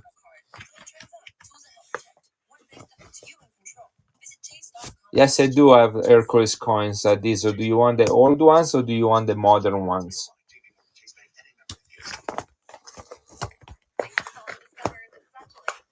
I know I have at least 250 francs from the 1970s, and I have 2 or 3 of the 1800s. I love it. That was a lot of info, you know. Okay, let me try to get this one. How much are they? Yes, I can show them to you, these, buddy. Oh, I'm gonna run one more Vatican coins and then I'll show you those Hercules coins, okay? And then we'll be done for the day. Here it is. Look at this one, guys. This is a lamb. Okay, one of the names that Jesus is known by is the Lamb of God. This is aluminum, 2 liter face value. The year on this coin is 1972. This coin is 50 years old, 51 years old. And Jesus is known as the Lamb of God for 2 reasons. Number one, the lamb is humble, is submissive, is a peaceful animal. Okay, so that represents peace in Christ. The other thing is that the lamb was what was used by the Jews to sacrifice in the temple, the sacrificial lamb. You know, if you know about that. And it was taught to them in the Old Testament to do that in to foresee or in preparation of the coming of Jesus, which was going to be the ultimate sacrifice for mankind. So all the animal sacrifice in the Old Testament were meant to teach people that Christ would come and then die for us. So this is aluminum. This is 1972. Let me tell you the mintage on this one. It is the one with the Lamb of God, which is Jesus. Is one of the titles that Jesus has. There is a beautiful movie on YouTube for free that is called The Lamb of God. If you ever have, I think it's about 20 minutes, and it represents Jesus' life very shortly. This is Paul the Sixth, and the mintage on this one for 72 is only 110,000, guys. 110,000. I'm gonna back and go this one, and then I'm gonna show the Hercules coin to Diesel, and then we'll be done for the day. Here it is, $1 going on the Lamb of God. These are all mint state coins, guys. Look at that. All mint state coins from mint sets. This is 50 years old coin from the Vatican under Paul VI. This is his 10th year. You see, AX means 10 years as a pope, and he represents the Lamb of God.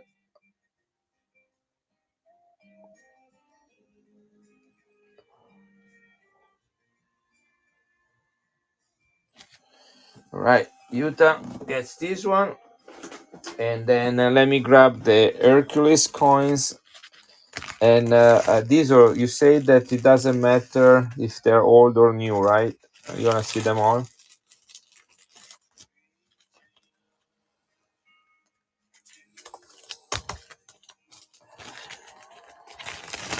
Okay, Utah, that's this one. And then after I'm done with the stream, I will be pack and everything, print all the labels, and I'm going to mail them, drop them on my way to work tomorrow. So these are, let me show you the old ones that I have. Okay, I got one. This is not old. This is not the one. This is not. This is not. And I think so. I have two of them. Two of them. I guess I sold one earlier, right? So here is one. Yeah, the old ones. Okay, let me show you the two I have. I think they're both in the bin, but here it is. This is one, the really good condition. All of both of them. Okay, so here is one. The date on this one is 1876. This coin was minted 100 years after the Declaration of Independence was signed, and it's minted in Paris. That's the letter A right there, means Paris. Okay, this is a really, really good shape for being this is about 150 years old. In 3 years, will be 150 years old. Okay, that's one. And the other one, so that was 1876. This is 1873. So this is a couple years older, not too shabby either. I think both of them will qualify as extra fine. This one has a dent right here. Look at that. Okay, to make sure that you see that one. Want to be completely transparent with this coin, but this is 3 years old. Okay, let's look them up. I don't remember. That's why I list these coins in the bin. So let's see what we have for 1873. I have $65. I can take 55 on it, but I would not. I cannot go any lower for those coins for the older ones. These are the original strike. Again, these are coins that are 150 years old and 90% silver and the same size of a Morgan. So I got 65 for the 1873. The 76 is let's see if I have it. Yeah, I have the 76 too. That one is a 69. They're the same size of a Morgan. Hey, thank you for the raid. I was about Lucky Lucian. I was about to close. Let me show you. Okay, so this is the 1876 diesel. Here is my Morgan. This is called my Holy Morgan because he has a hole. So I call it the Holy Morgan. And I put them next to each other. So the Morgan is 26 grams. This one is 25 grams. Yeah, thank you, Lucky Lucian. Yeah, I just got rated. Thank you, thank you, thank you. And these are ones there are circles bigger than a me. Yeah, there are. I don't I don't know if I'm reading that right. You got a little bit of typos. This one right here is the restrike. Okay, this is the restrike. Restrike means that this is a legal tender coin, 50 francs. Okay, instead of 5, you see that this is 5 francs, 90% silver from the 1800s. That's the original Hercules. This is the restrike and it's bigger. Okay, look at that. You see that how much bigger it is? And this was minted in the 70s, 1970s. So, in fact, these two coins, look at that. I didn't know that. I have an 1876 and a 1976. This comes straight from a mint set. It's 90% silver, but it is bigger. Where is my Holy Morgan? Here it is. This is my Holy Morgan. Right there. See, this is bigger. They minted these coins with this design 3 times. The original one was in the 1870s, right after Napoleon III, the last empire of France. They minted this one for a few years. So in the 1870s, you have the first original design of the Hercules. By the way, Hercules is the nickname of this coin. If you ever go into a stream, I bought it like that. Somebody was selling it. I think I paid like 18, $19 for it. And I love to have a coin here, a Morgan here, because this is the deal. Makes you people know what a Morgan looks like. They know how big it is. Ugo is an awesome. Oh, thank you, Lucky. Uh, People know what a Morgan weighs and how big it is. Like you have it in my, I have it in my hands, but you don't know how big is my hand, right? So you don't, but you know how big is a Morgan. So when I show you a coin like this, and I say, this is a 50 francs from France, and it's silver. You don't know how big that coin is, but when I put it next to my Morgan, then you get an idea because you know what a Morgan size is. Does that make sense? So that's why I like to keep this one here, because I don't care if it gets scratched or touched or it fails. It's here just for educational purposes only. Anyway, this is the original one, and this is the restrike. Again, restrike means that they kept the same design, kind of like they did it with the Walking Liberty and the American Silver Eagle. How much for the restrike? Okay, for this one, let me look it up. All right, they are in the bin. I'll probably pass for now. Sorry, I thought the old one was bigger too. Now the old one is the size of a Morgan. I have these are. I remember. Let me tell you the price. But let me show you one thing. I got them this week. You probably haven't seen them yet. Okay, let me grab them. I bought a small lot from Europe. Okay, not from here, from Europe, of large coins that are all bigger than a Morgan. Every single one. Okay, look at this. Look at this set I have in my hands. I got them all this week. They're all from around the world. Like this one is from the Turks and Caicos. This, look at these coins. Where is my Holy Morgan? Come on. I had it right here a second ago. Here it is. Look at these coins. Look at the size of it. See that? These coins, like this is 26.7 grams. These coins are at least 30 to 40, 45 grams. Okay. These are all 92.5% silver. This is the Bahamas, first year of issue. This is Vanuatu, which is a series of 80 islands to the east of Australia. Low mintage, only 300,000 people live on those islands total, and with blue and green toning. Look at that. Wow, that's awesome. Do you know prices of? Yeah, they're all in the bin. Every single one of them. Every single one of them are in the bin, and they're all priced. This is another Vanuatu one, different design. This is the Korean Olympics, and this one right here is an endangered pigeon species. All of these one are uncirculated. This is another big one. This is Proof Tone. This is Captain Cook. He is the discoverer of the Cook Islands. And this is a $7.50 face value coin. They're all huge. These are all big crowns right here. This is another one. This is my favorite. It's huge. This is from the Turks and Caicos Islands in the Caribbean. He has the four portraits of George III, who was the king of England in the early 1800s. And these are the four portraits that were used for him on coins. This is 20 crowns. Look at that, 20 crowns, guys. You know how many of these they minted, guys? They minted 1,973. Less than 2,000 of these coins minted. This is in the bin. If you want to go and look it up, look for Turks. Look, you can search for the keyword Turks, or you can look for the year 1977. This is proof, by the way. Although they only put only the coins look like proof, this is considered proof. See that? So anyway, hey Guido, I forgot you were here, Adrian. This is a large $5 from the Bahamas proof, straight from a proof set. This is the only one that is not sterling silver. This is 80% silver from the Barbados, no, Bahamas, Barbados. Sorry. This is another cool coin. This is what's his name? Cartier. He was a French explorer, and he's the guy that discovered and named the country of Canada. He's the reason Canada is called Canada and they speak French in there is because of this guy. He was a French explorer. This coin was issued for the 500 years of the discovery of America by the Cook Islands. This is a $5 from the Bahamas, 1971 proof. This one is New Zealand. This is 100 years for the first national park commemoration.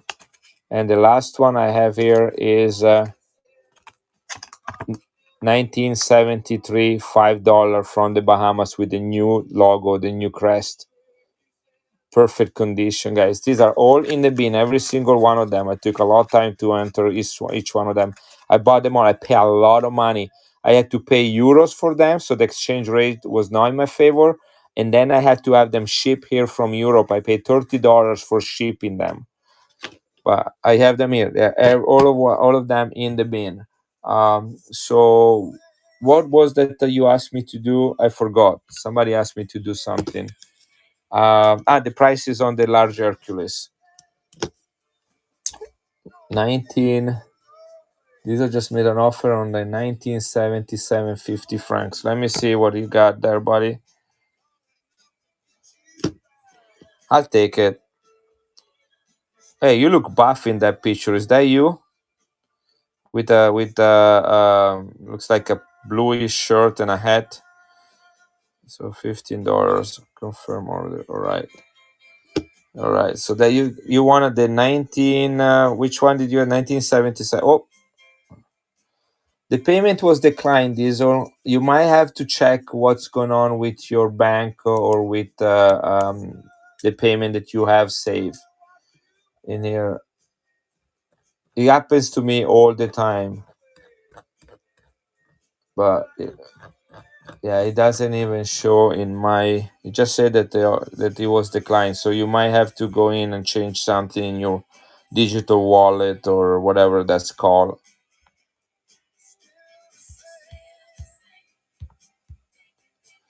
Yeah, it's not even showing the sold items because it was an offer from the bin. Yeah, see if in fact you will not, if you go to purchases you will not find it in your, but I have it right here. I'm about to close the stream, so if you can fix it, I'll wait for a minute. um Otherwise you will not show when I close the stream and I print the labels. It will not show as a sell and it will not go to you. So FYI, anybody else want to see anything or me running anything as I wait for a couple minutes for Diesel to fix that or try to fix that? Just let me know. Somebody was asking earlier about Israeli coins, but I think it was Ericsson and he went to bed. We were talking about this one. Can I see the 1947 50 centavos from the Philippines? Absolutely. I'm not sure why it's not working.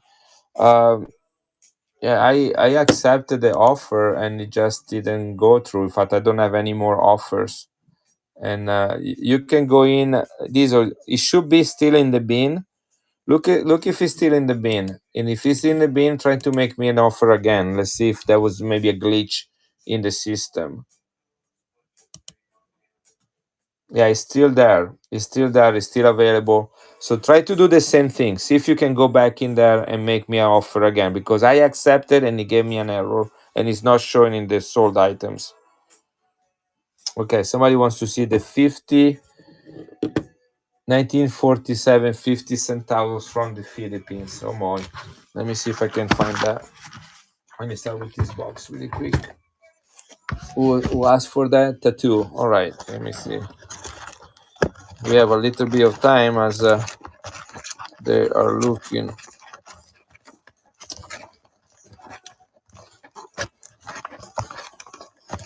That's a beautiful song. This is a perfect song for this time of the day.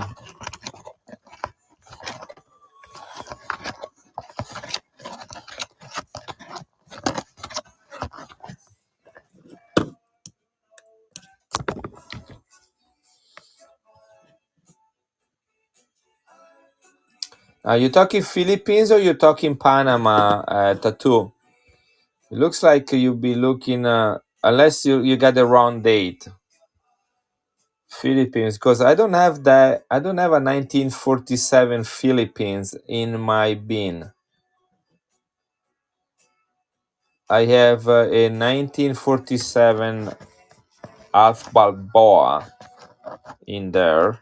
But I do have a 50 centavos Philippines somewhere. They just didn't have 1947. 2047. I don't think that we have minting coins for 2047 yet. Adrian, am I right? There is a 1940. I have a 1944. They United States minted 1944 and 1945, but not 1947. They start minting coins after World War II. This is a beautiful Filipino 1 peso, 90% silver, super low mintage. Look at that. Ah, the MacArthur. What? I don't have it in the bin.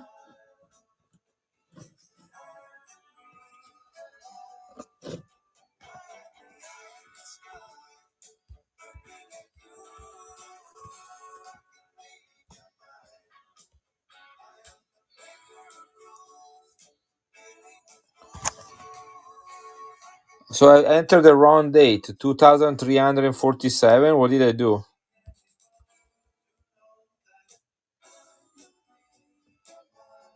No, 2347 doesn't show anything. So 2047, nada. I'm gonna enter MacArthur. Let's see if I can find some Philippines.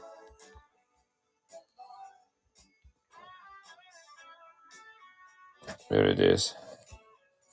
Philippines. So I must have screwed up in entering the year. 2947. What an idiot I am. Let me fix that right away. Edit listing. Yeah, I got fat thumbs, and so 1 and 2 are next to each other. That makes a big difference. All right, got it. Thank you, Adrian. So 1947. Where did I put that thing? Let me look. So it looks like it's a raw coin. My word, where would that be? I'm gonna look in my Filipino box. I got a box full of Filipino coins, and I'm hoping that it's in there. I got a lot of pesos, guys. I'm really look at how many pesos I have. Got lots of pesos. Philippines, Philippines, Philippines, Philippines. See, this is what I was thinking. That when you say 50 centavos, I was thinking more something like that. I have a lot of 5 francs from France, Glitter Boy. Which are you looking for? Old ones, 1800s? Or are you looking for modern one like 1960s, 1940s? The old ones? Yes, I have a lot of them. Hold on a second. I have them right here. Somebody just asked me about them and I pulled them out. Guys, look at this one. This is probably one that was rescued from the ocean. This is like as a shipwreck damage to it. This is what happened. Yeah, I have them glitter gold. I'm trying to find my.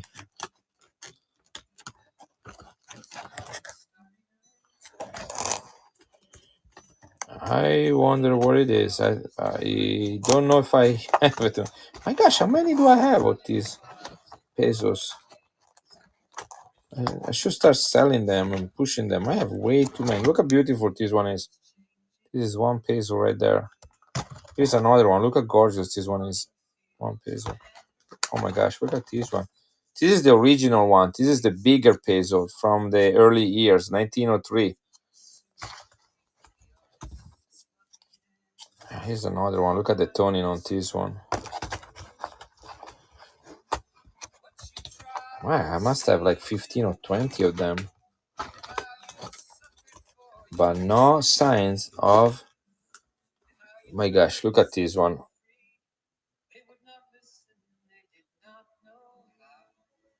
Look at this 50 centavos. 1945. San Francisco Mint. Yeah, this one is gorgeous. Don't even know how much I pay. Here, I'm gonna run that one. Um, 19. What did I say the date was? 1945. That's the last year of issue. San Francisco.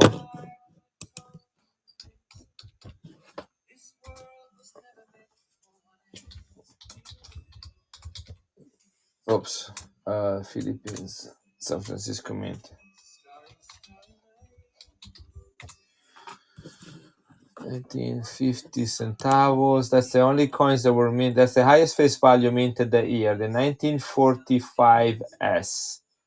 Here, I can run this one at $19. The 20, which one, Ryan? Which 20 centavos? This is the 50. This is 50. I'm starting this one at $19. It's uncirculated. Product as shown. Start $19. Here it is. This is running. This is 75% silver. Look at the toning on it. In fact, you know what I'm gonna do? I'm gonna actually open it because I think there is something on it. Look at that toning on this coin.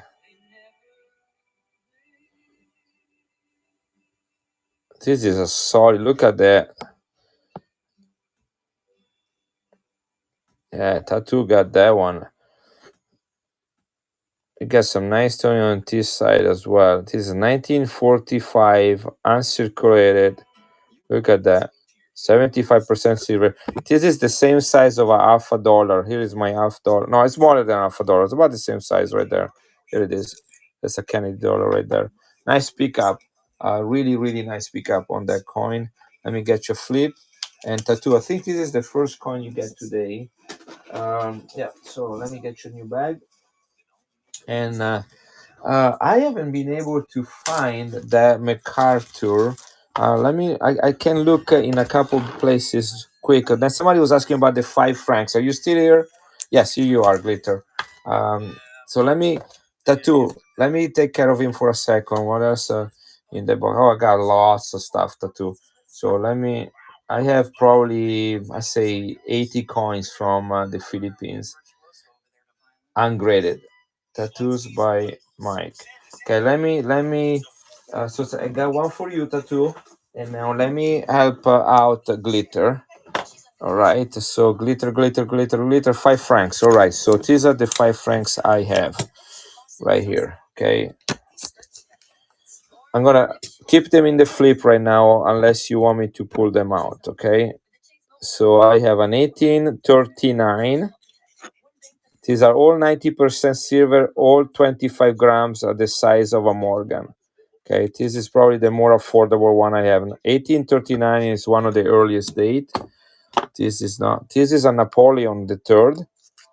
This is 19. What is it? 1967. Napoleon the Third, last emperor of France, nephew of Napoleon Bonaparte. He was the president of the Republic, and then he did not get reelected, and he did not like that, so he self-proclaimed himself as an emperor. So that's 1967. These are all in the bin, by the way, guys. What I'm showing are in the bin. You can search them for by the date. This is 1932. This is Louis Philippe the First. This is the earliest of. See, this is a 1931 Paris Mint. This is the first portrait of Philippe the First. See the difference between this one and that one? See, you got more curly hair on the top, kind of like an elongated face. This is 1931, and I think I said this was 1932. One after the other, both $5, 5 francs face value. And I thought here it is. I have one more right here. This is a Hercules,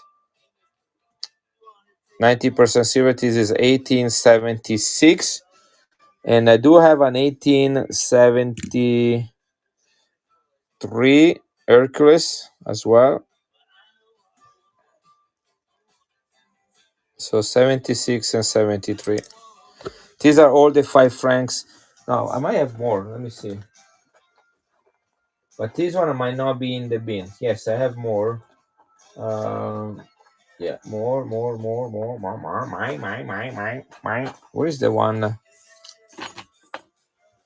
There was one that is called the Fat Eye. I don't know where I put that one, but here it is. I have a few more.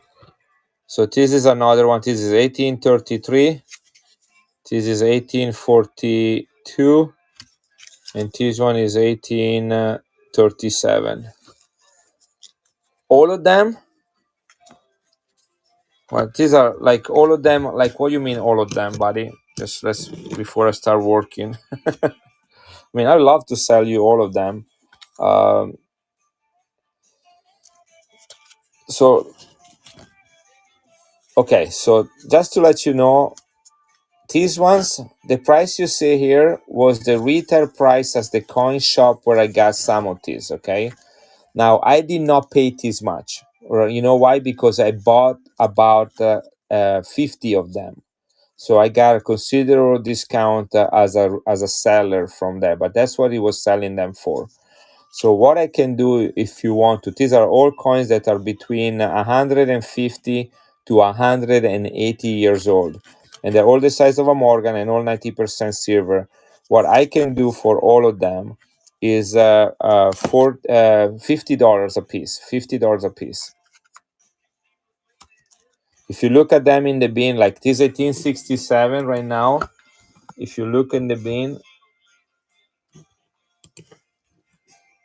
the 18, I don't even have this one in the bin. Where did it go? Maybe I entered the wrong date.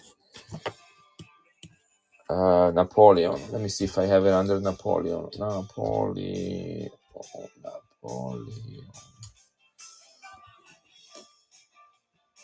I wrote 1967. That's why I can find it. By the way, this is a BB mint mark right there. BB means Strasbourg, which is a rare mint mark. So this one I have it at $55. You look, I can do $45 each. What were you thinking about this one? These are 65 to $75 coins. What were you thinking about it for all of them?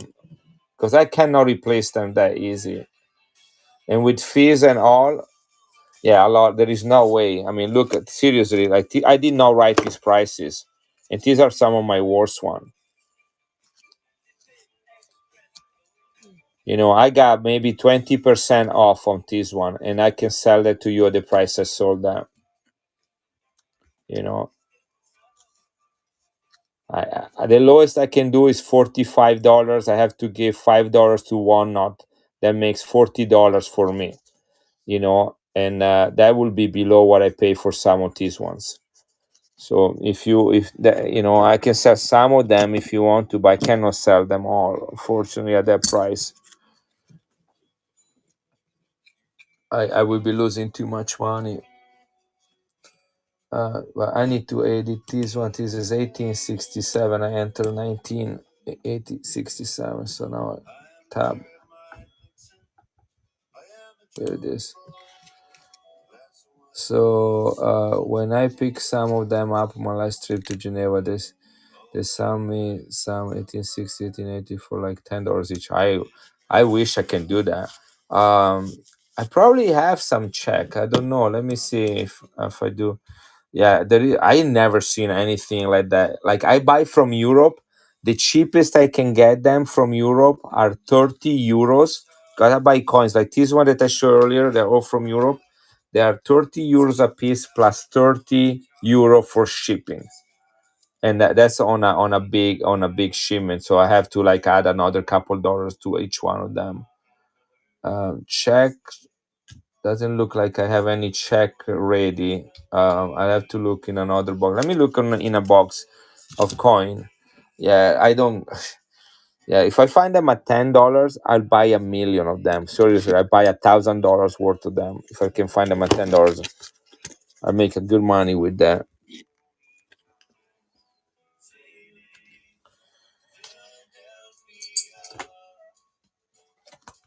So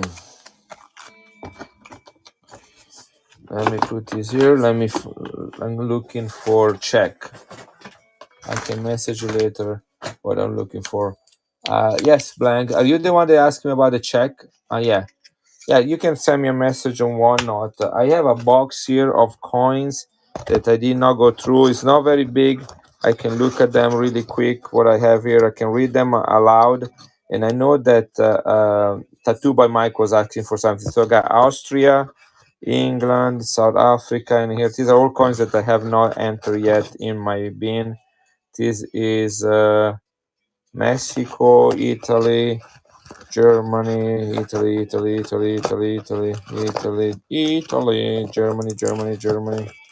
Germany. Oh, look at this one.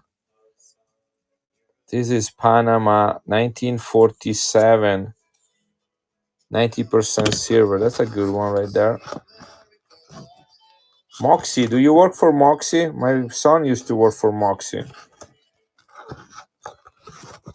Maybe you are my son, which uses the name Moxie and you're spying on me. Got Peru. Look how beautiful this Peruvian one is. Look at the quality of that.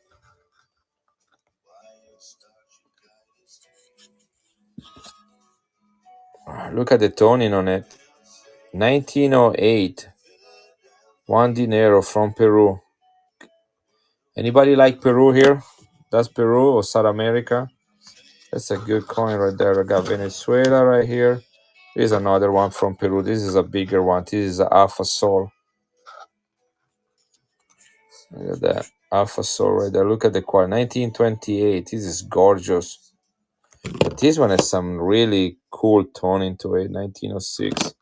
They're both Peru. Got Israel. I got, what is this one? Wow, look at this uncirculated Venezuela from 1954, 83.5% silver. This is gorgeous. Look at that. Mint state. Wow, look at this Israel right here. This is a big monster. This is 90% silver and it is bigger than a Morgan.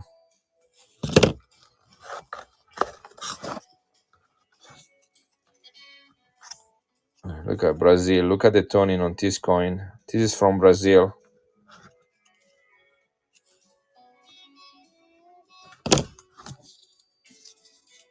Romania. Look at that. 500 lei from Romania.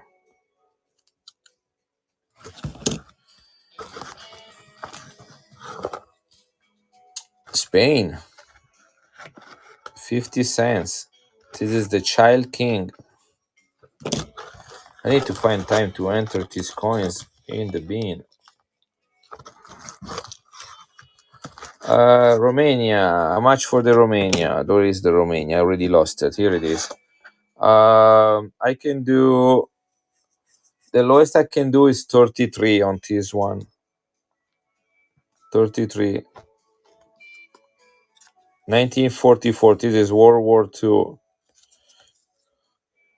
Look like it's 70% silver. I can check on that.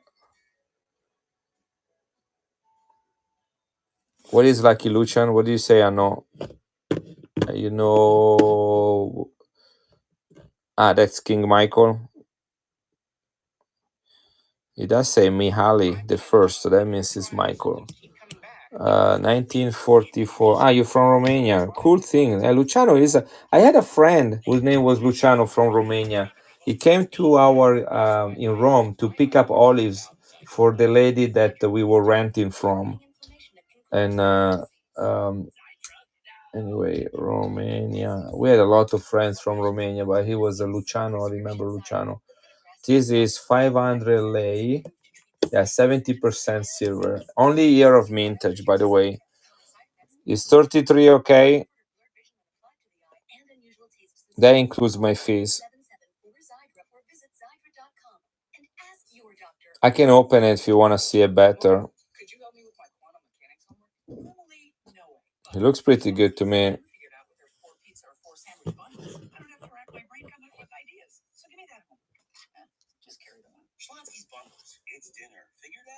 So what are you thinking? I can do 30 and I'll pay for the fees with myself. Okay. In the meantime, I'm gonna open it so you can see it, because you cannot see very well with those flips.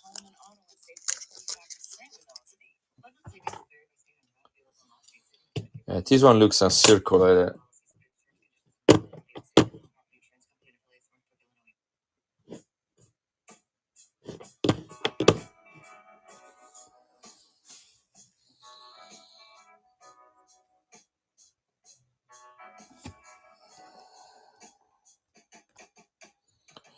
Romania, 1944, only year of mintage.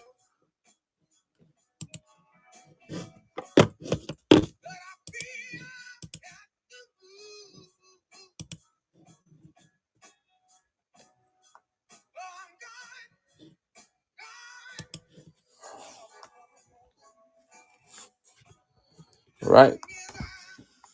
Again, look, if you want to look at it now that I open it, then I'm gonna put it in a plastic flip after.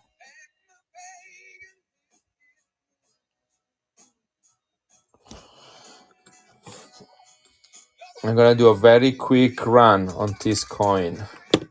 So it's gonna be an auction, running start auction, $30. It's gonna be for 15 seconds. Here it is, running.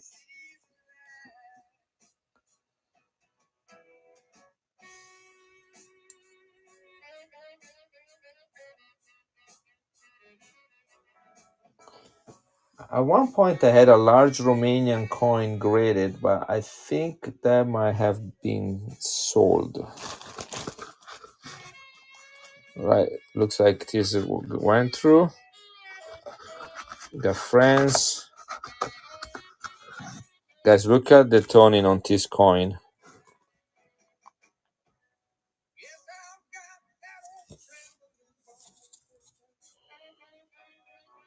This is Alpha Crown from New Zealand from 1934. Isn't that crazy? Let me see. I'm looking. I know what you're thinking. It's like, hey, wait a second. I pay for shipping. I might as well. I have Russia, France.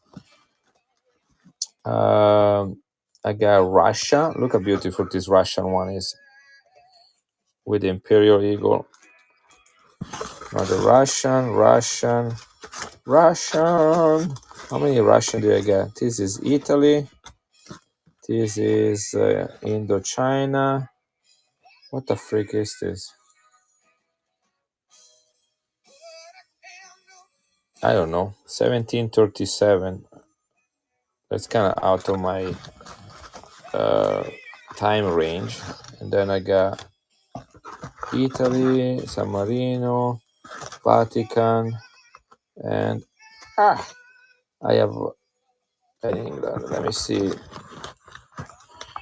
First of all, let me put this one in a flip for you and put it in a bag so that it doesn't get misplaced.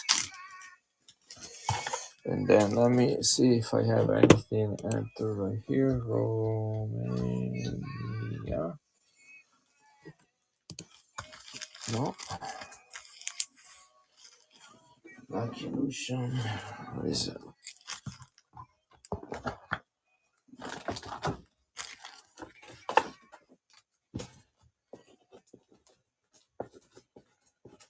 Tattoo by Mike's, are you still here? Because you were being patient with me, but maybe you left.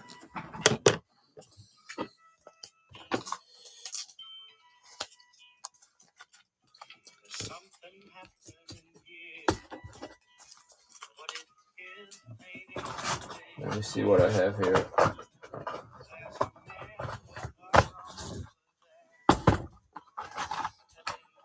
Let's see. Is there any other countries that you're interested besides Romania? In case I don't have any more Romania and you want to take advantage of shipping.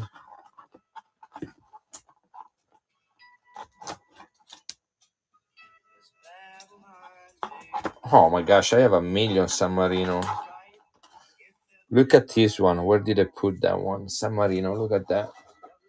This is the last one I have left from this series. I had every year.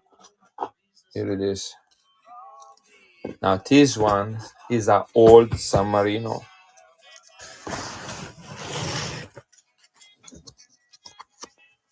This is not a new San Marino, and it's silver. If you wanna have, and I have a lot of graded San Marino too. Lucky Lucian, if you want me, I can give you a good deal on a graded one. They are all self-submitted. This is 1931. This is Saint Agatha. She's a woman. Saint Agatha. She has a sword and a crown right there, and written here, it says, "Justice, supreme justice is the law." Um, Let me see if I have this one in the bean. I don't know if I do. Oops.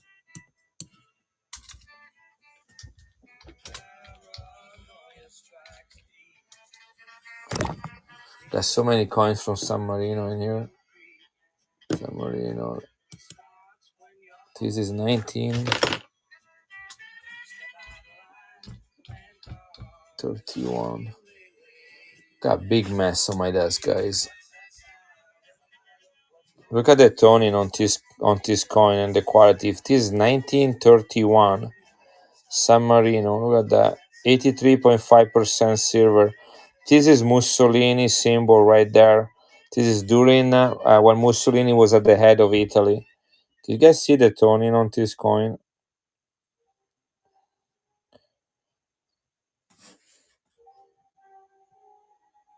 Didn't you already buy one, MC Guido? You bought some. Do you remember that? I ran a bunch of those ones before. Let me get you the price. I don't know. I don't remember. I sold like 4 or 5 of these one, and I cannot remember what I sold them for. So let me look 1 second, and I'll tell you. Um, I think I did because I sold them one after the other. People were just buying them, every single one. I run like 4 or 5 of them. This is the last one I have. I have every year that this coin was minted.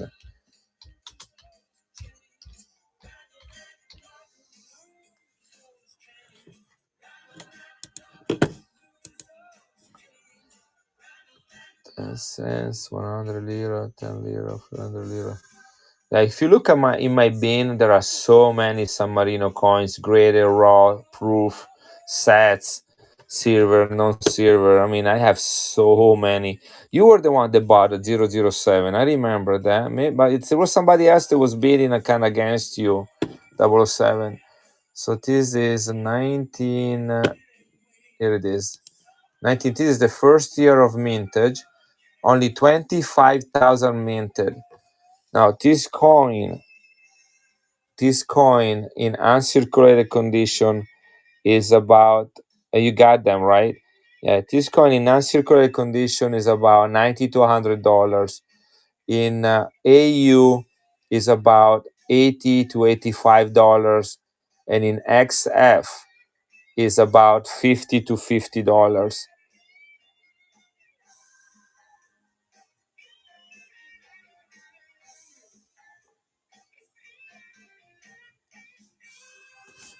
So, what do you think would be a good price for this Lucian?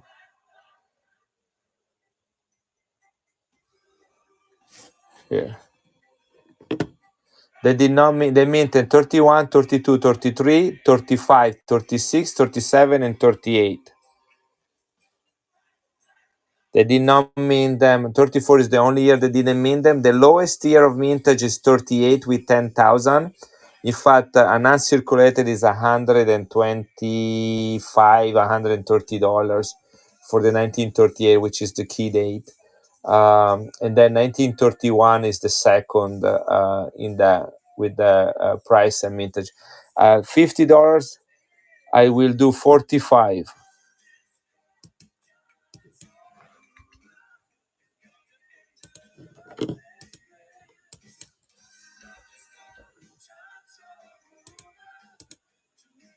Okay, 45, 30 seconds, guys. It's running.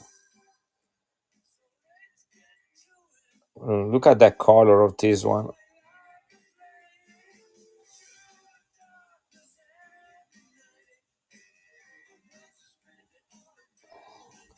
This one comes straight from Italy. I bought a bunch of coins from one of the sellers in Europe.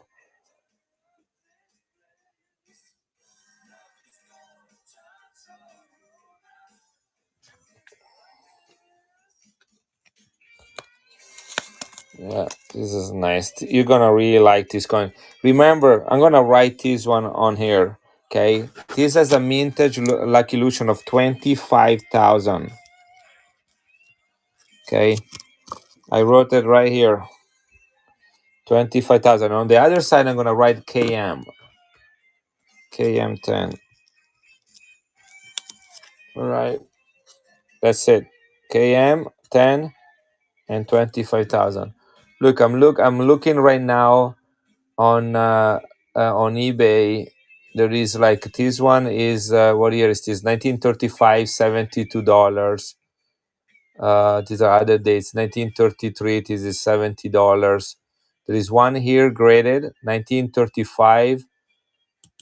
What is the grade on this one? Let me see. This is graded. No, it's not even graded. I know this is the 20 lira. Sorry, I don't know why they put it 20 lira. This is the 10 lira. Anyway, let's see a past sales. Yeah, here is there is a 1931 sold on Cats Coins auctions for 110 uncirculated. So anyway, is 132. Right. So this goes in your bag with the other one. Lucky Lucian right there. And if you really like San Marino, I can. Not a lot of people know about San Marino, so I have a lot of coins from San Marino, but not a lot of people that understand what they are and want to buy them. So I really invested a lot of money in buying a lot of coins from San Marino. So I'm looking for some coins. Like, I don't think I have any more Romanian coins. I'll have to look at. Yeah, what is this box right here? This is Philippines. No. So, Tattoo by Mike, are you still here? You wanted to know some more about the Philippines? If he's gone, here you are. Did you want to see more Filipino coins? Tattoo by Mike. I'm wondering where is that. Yeah, I'll have to keep looking for that one coin.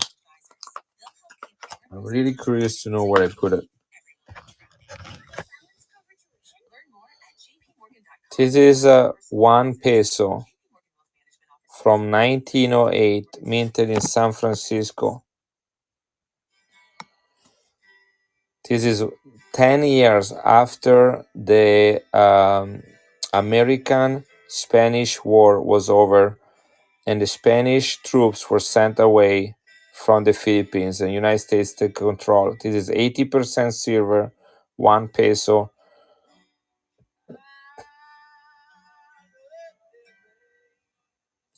Nice details on it.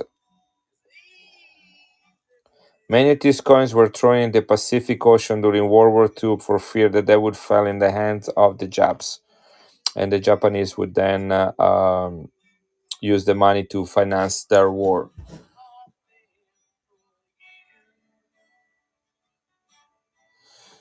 Which one? Everything from Pittsburgh I got it back, MC Guido. The one from Nashville, I don't.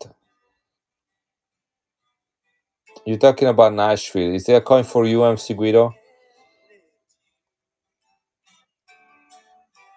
Yeah, that's Nashville. That was submitted in August. Nashville was September. Yeah, it was October. When was Nashville? No, yeah, it was Nashville. October. Yeah. So I looked today because what's his name? Baki also I did a coin for him, and they are all being reviewed right now. So I pay for them. They charge my card. They look like they've been graded, and now they're doing what's called a review. And then I'm assuming before Christmas I should get them. It takes about 2 months.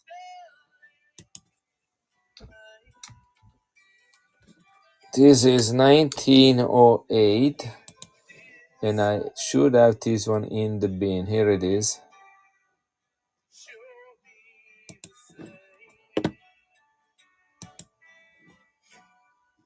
Oops.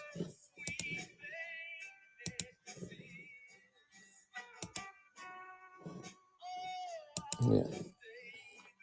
I have this one in the bin at $55. I can run this one starting at 45. Here it is. If anybody wants, this is 80% silver. Is known as the lost San Francisco dollar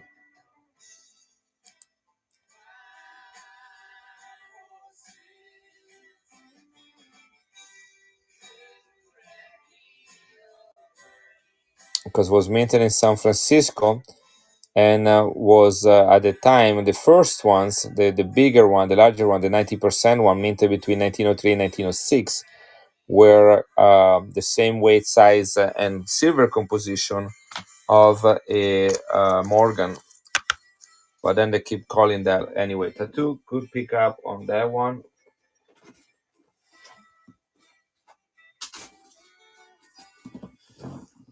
Let me show you another one that I pulled out earlier. Here it is. Look at this one. This is 90% silver. This is also Philippines. 25 peso. They changed the name from peso to peso after World War II.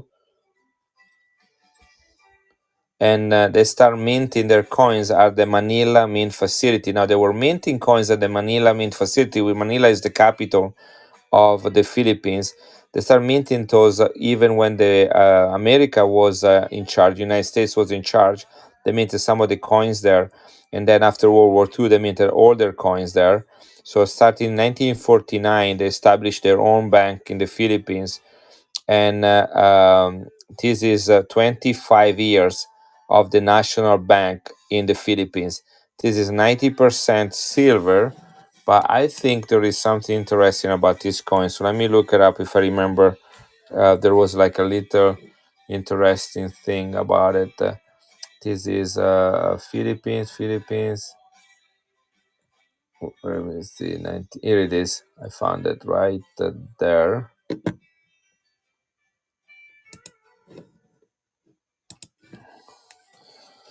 So this one, what I wanted, yeah, only 90,000 minted. Here it is. Yes, let me grab the Morgan. Where is my Holy Morgan?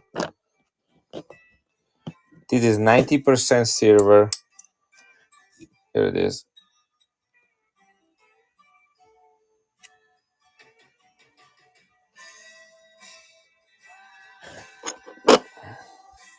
Only 90,000 minted of this coin, though. This is the central bank right there. 25-year anniversary. Um, Here, I can give it a try. I'm gonna run this one. I'm gonna do 45 on this one as well. Here it is. This should really be like around $70, $80 because of this super low mintage. 90,000 minted and 90% silver. But anyway, it's been a good evening. I started very slow and then you guys have been really nice. So I don't mind to selling things way below what they need to be.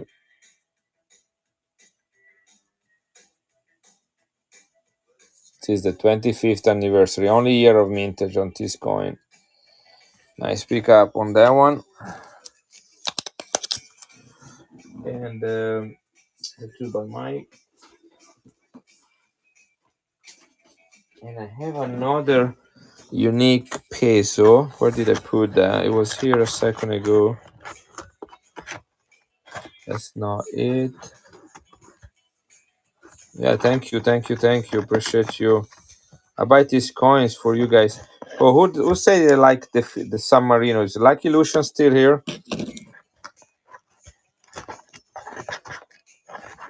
What is this? Brazil. You do that?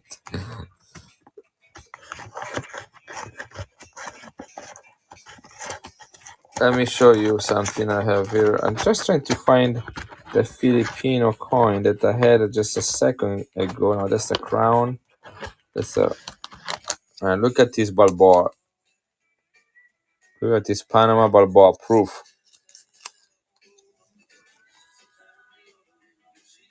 That's crazy. By the way, MC Guido,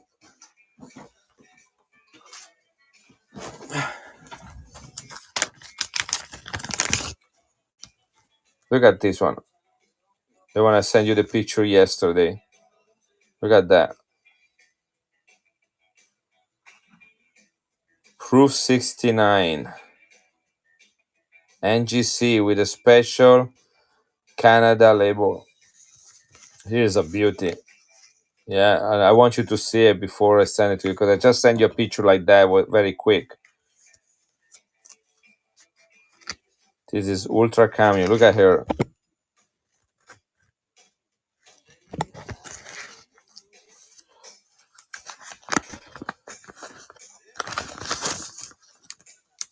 Yeah. But that's sold to Adrian, to MC Guido. But did we end up here? Oh, MC Guido, look what I just found. 1933, San Marino.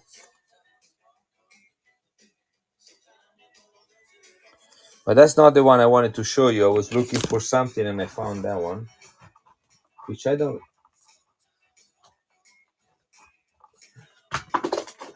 What is this coin? Austria, Venezuela.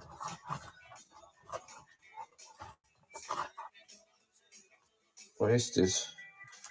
Bulgaria. Anybody interested in Bulgaria?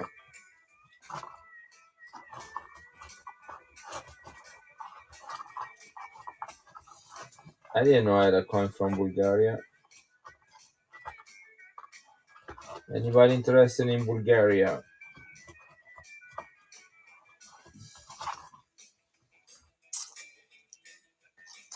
South Korea.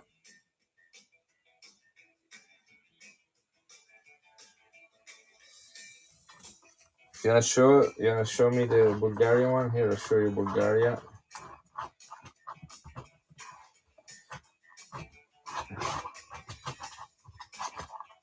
I'm just like sad because I had that coin from the Philippines a second ago, and I put it somewhere in one of these boxes, and I don't remember which box I put it in. But it was white and sparkly and beautiful. Anyway, here it is. This is 1885. I have no idea where I got this coin.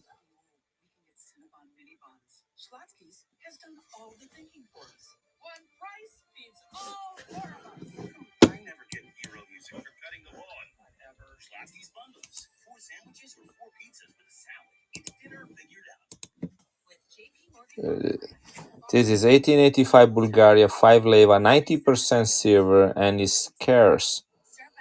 This is Prince Alexander I, minted in 1884-1885 in St. Petersburg, Russia, for the country of Bulgaria.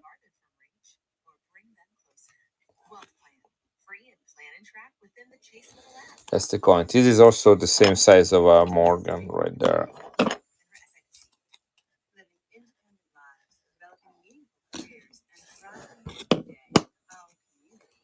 Yeah, it's an interesting coin for sure.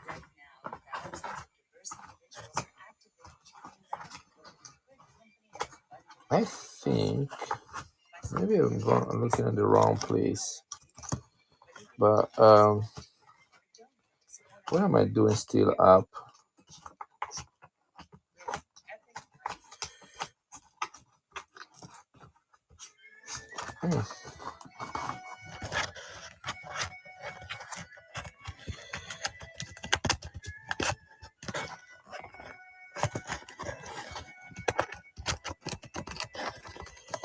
Italy, what is this? No.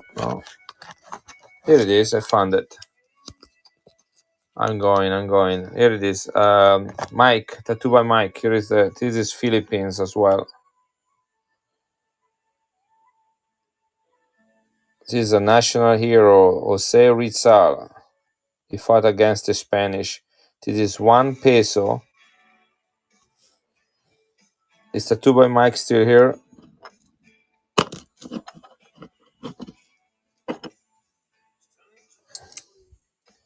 This is the same size of a Morgan right there. It's lightly toned, as you can tell. Got a little bit of golden. This is 1861, 1961, 100-year anniversary of the birth of Jose Rizal, who was a key player against the Spaniard. That's why we have in the Philippines, they have a lot of people with Spanish last names because of the Spanish occupation. And this guy was able to get them out. So this coin right here is commemorated, as you can read on the screen, 100th anniversary birth of Jose Rizal, Filipino polymath, nationalist and writer. He was active against the Spanish colonial period of the Philippines. This is minted in Philadelphia, this coin. Only here and only 100,000 minted.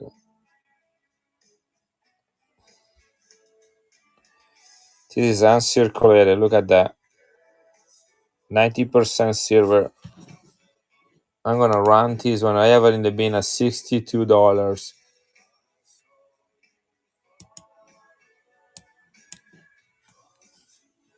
Let's see. I'm gonna take $10 off. 52. Gosh, I'm gonna regret it. Here it is. If anybody wants it, $52.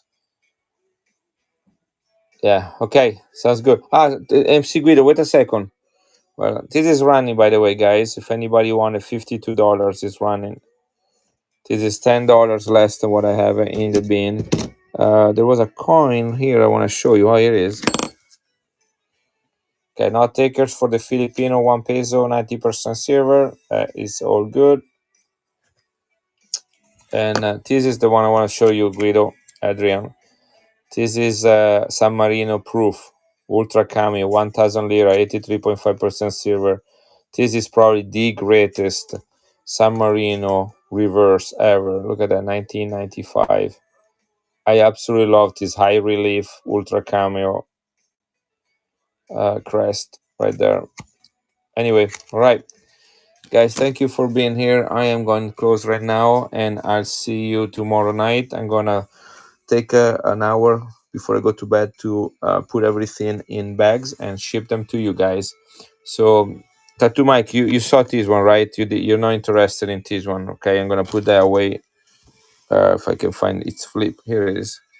All right. Thank you, guys. You guys have a great night, and I appreciate everybody supporting me. See you tomorrow.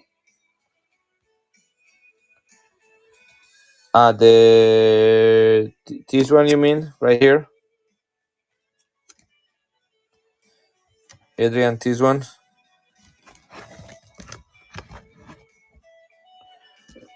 What about this one right here? This is also San Marino. Okay, both of them. All right, I'm gonna put them in the bag with the Canadian one. All right, then we can talk. Okay, guys, you have a good night. Thank you so much.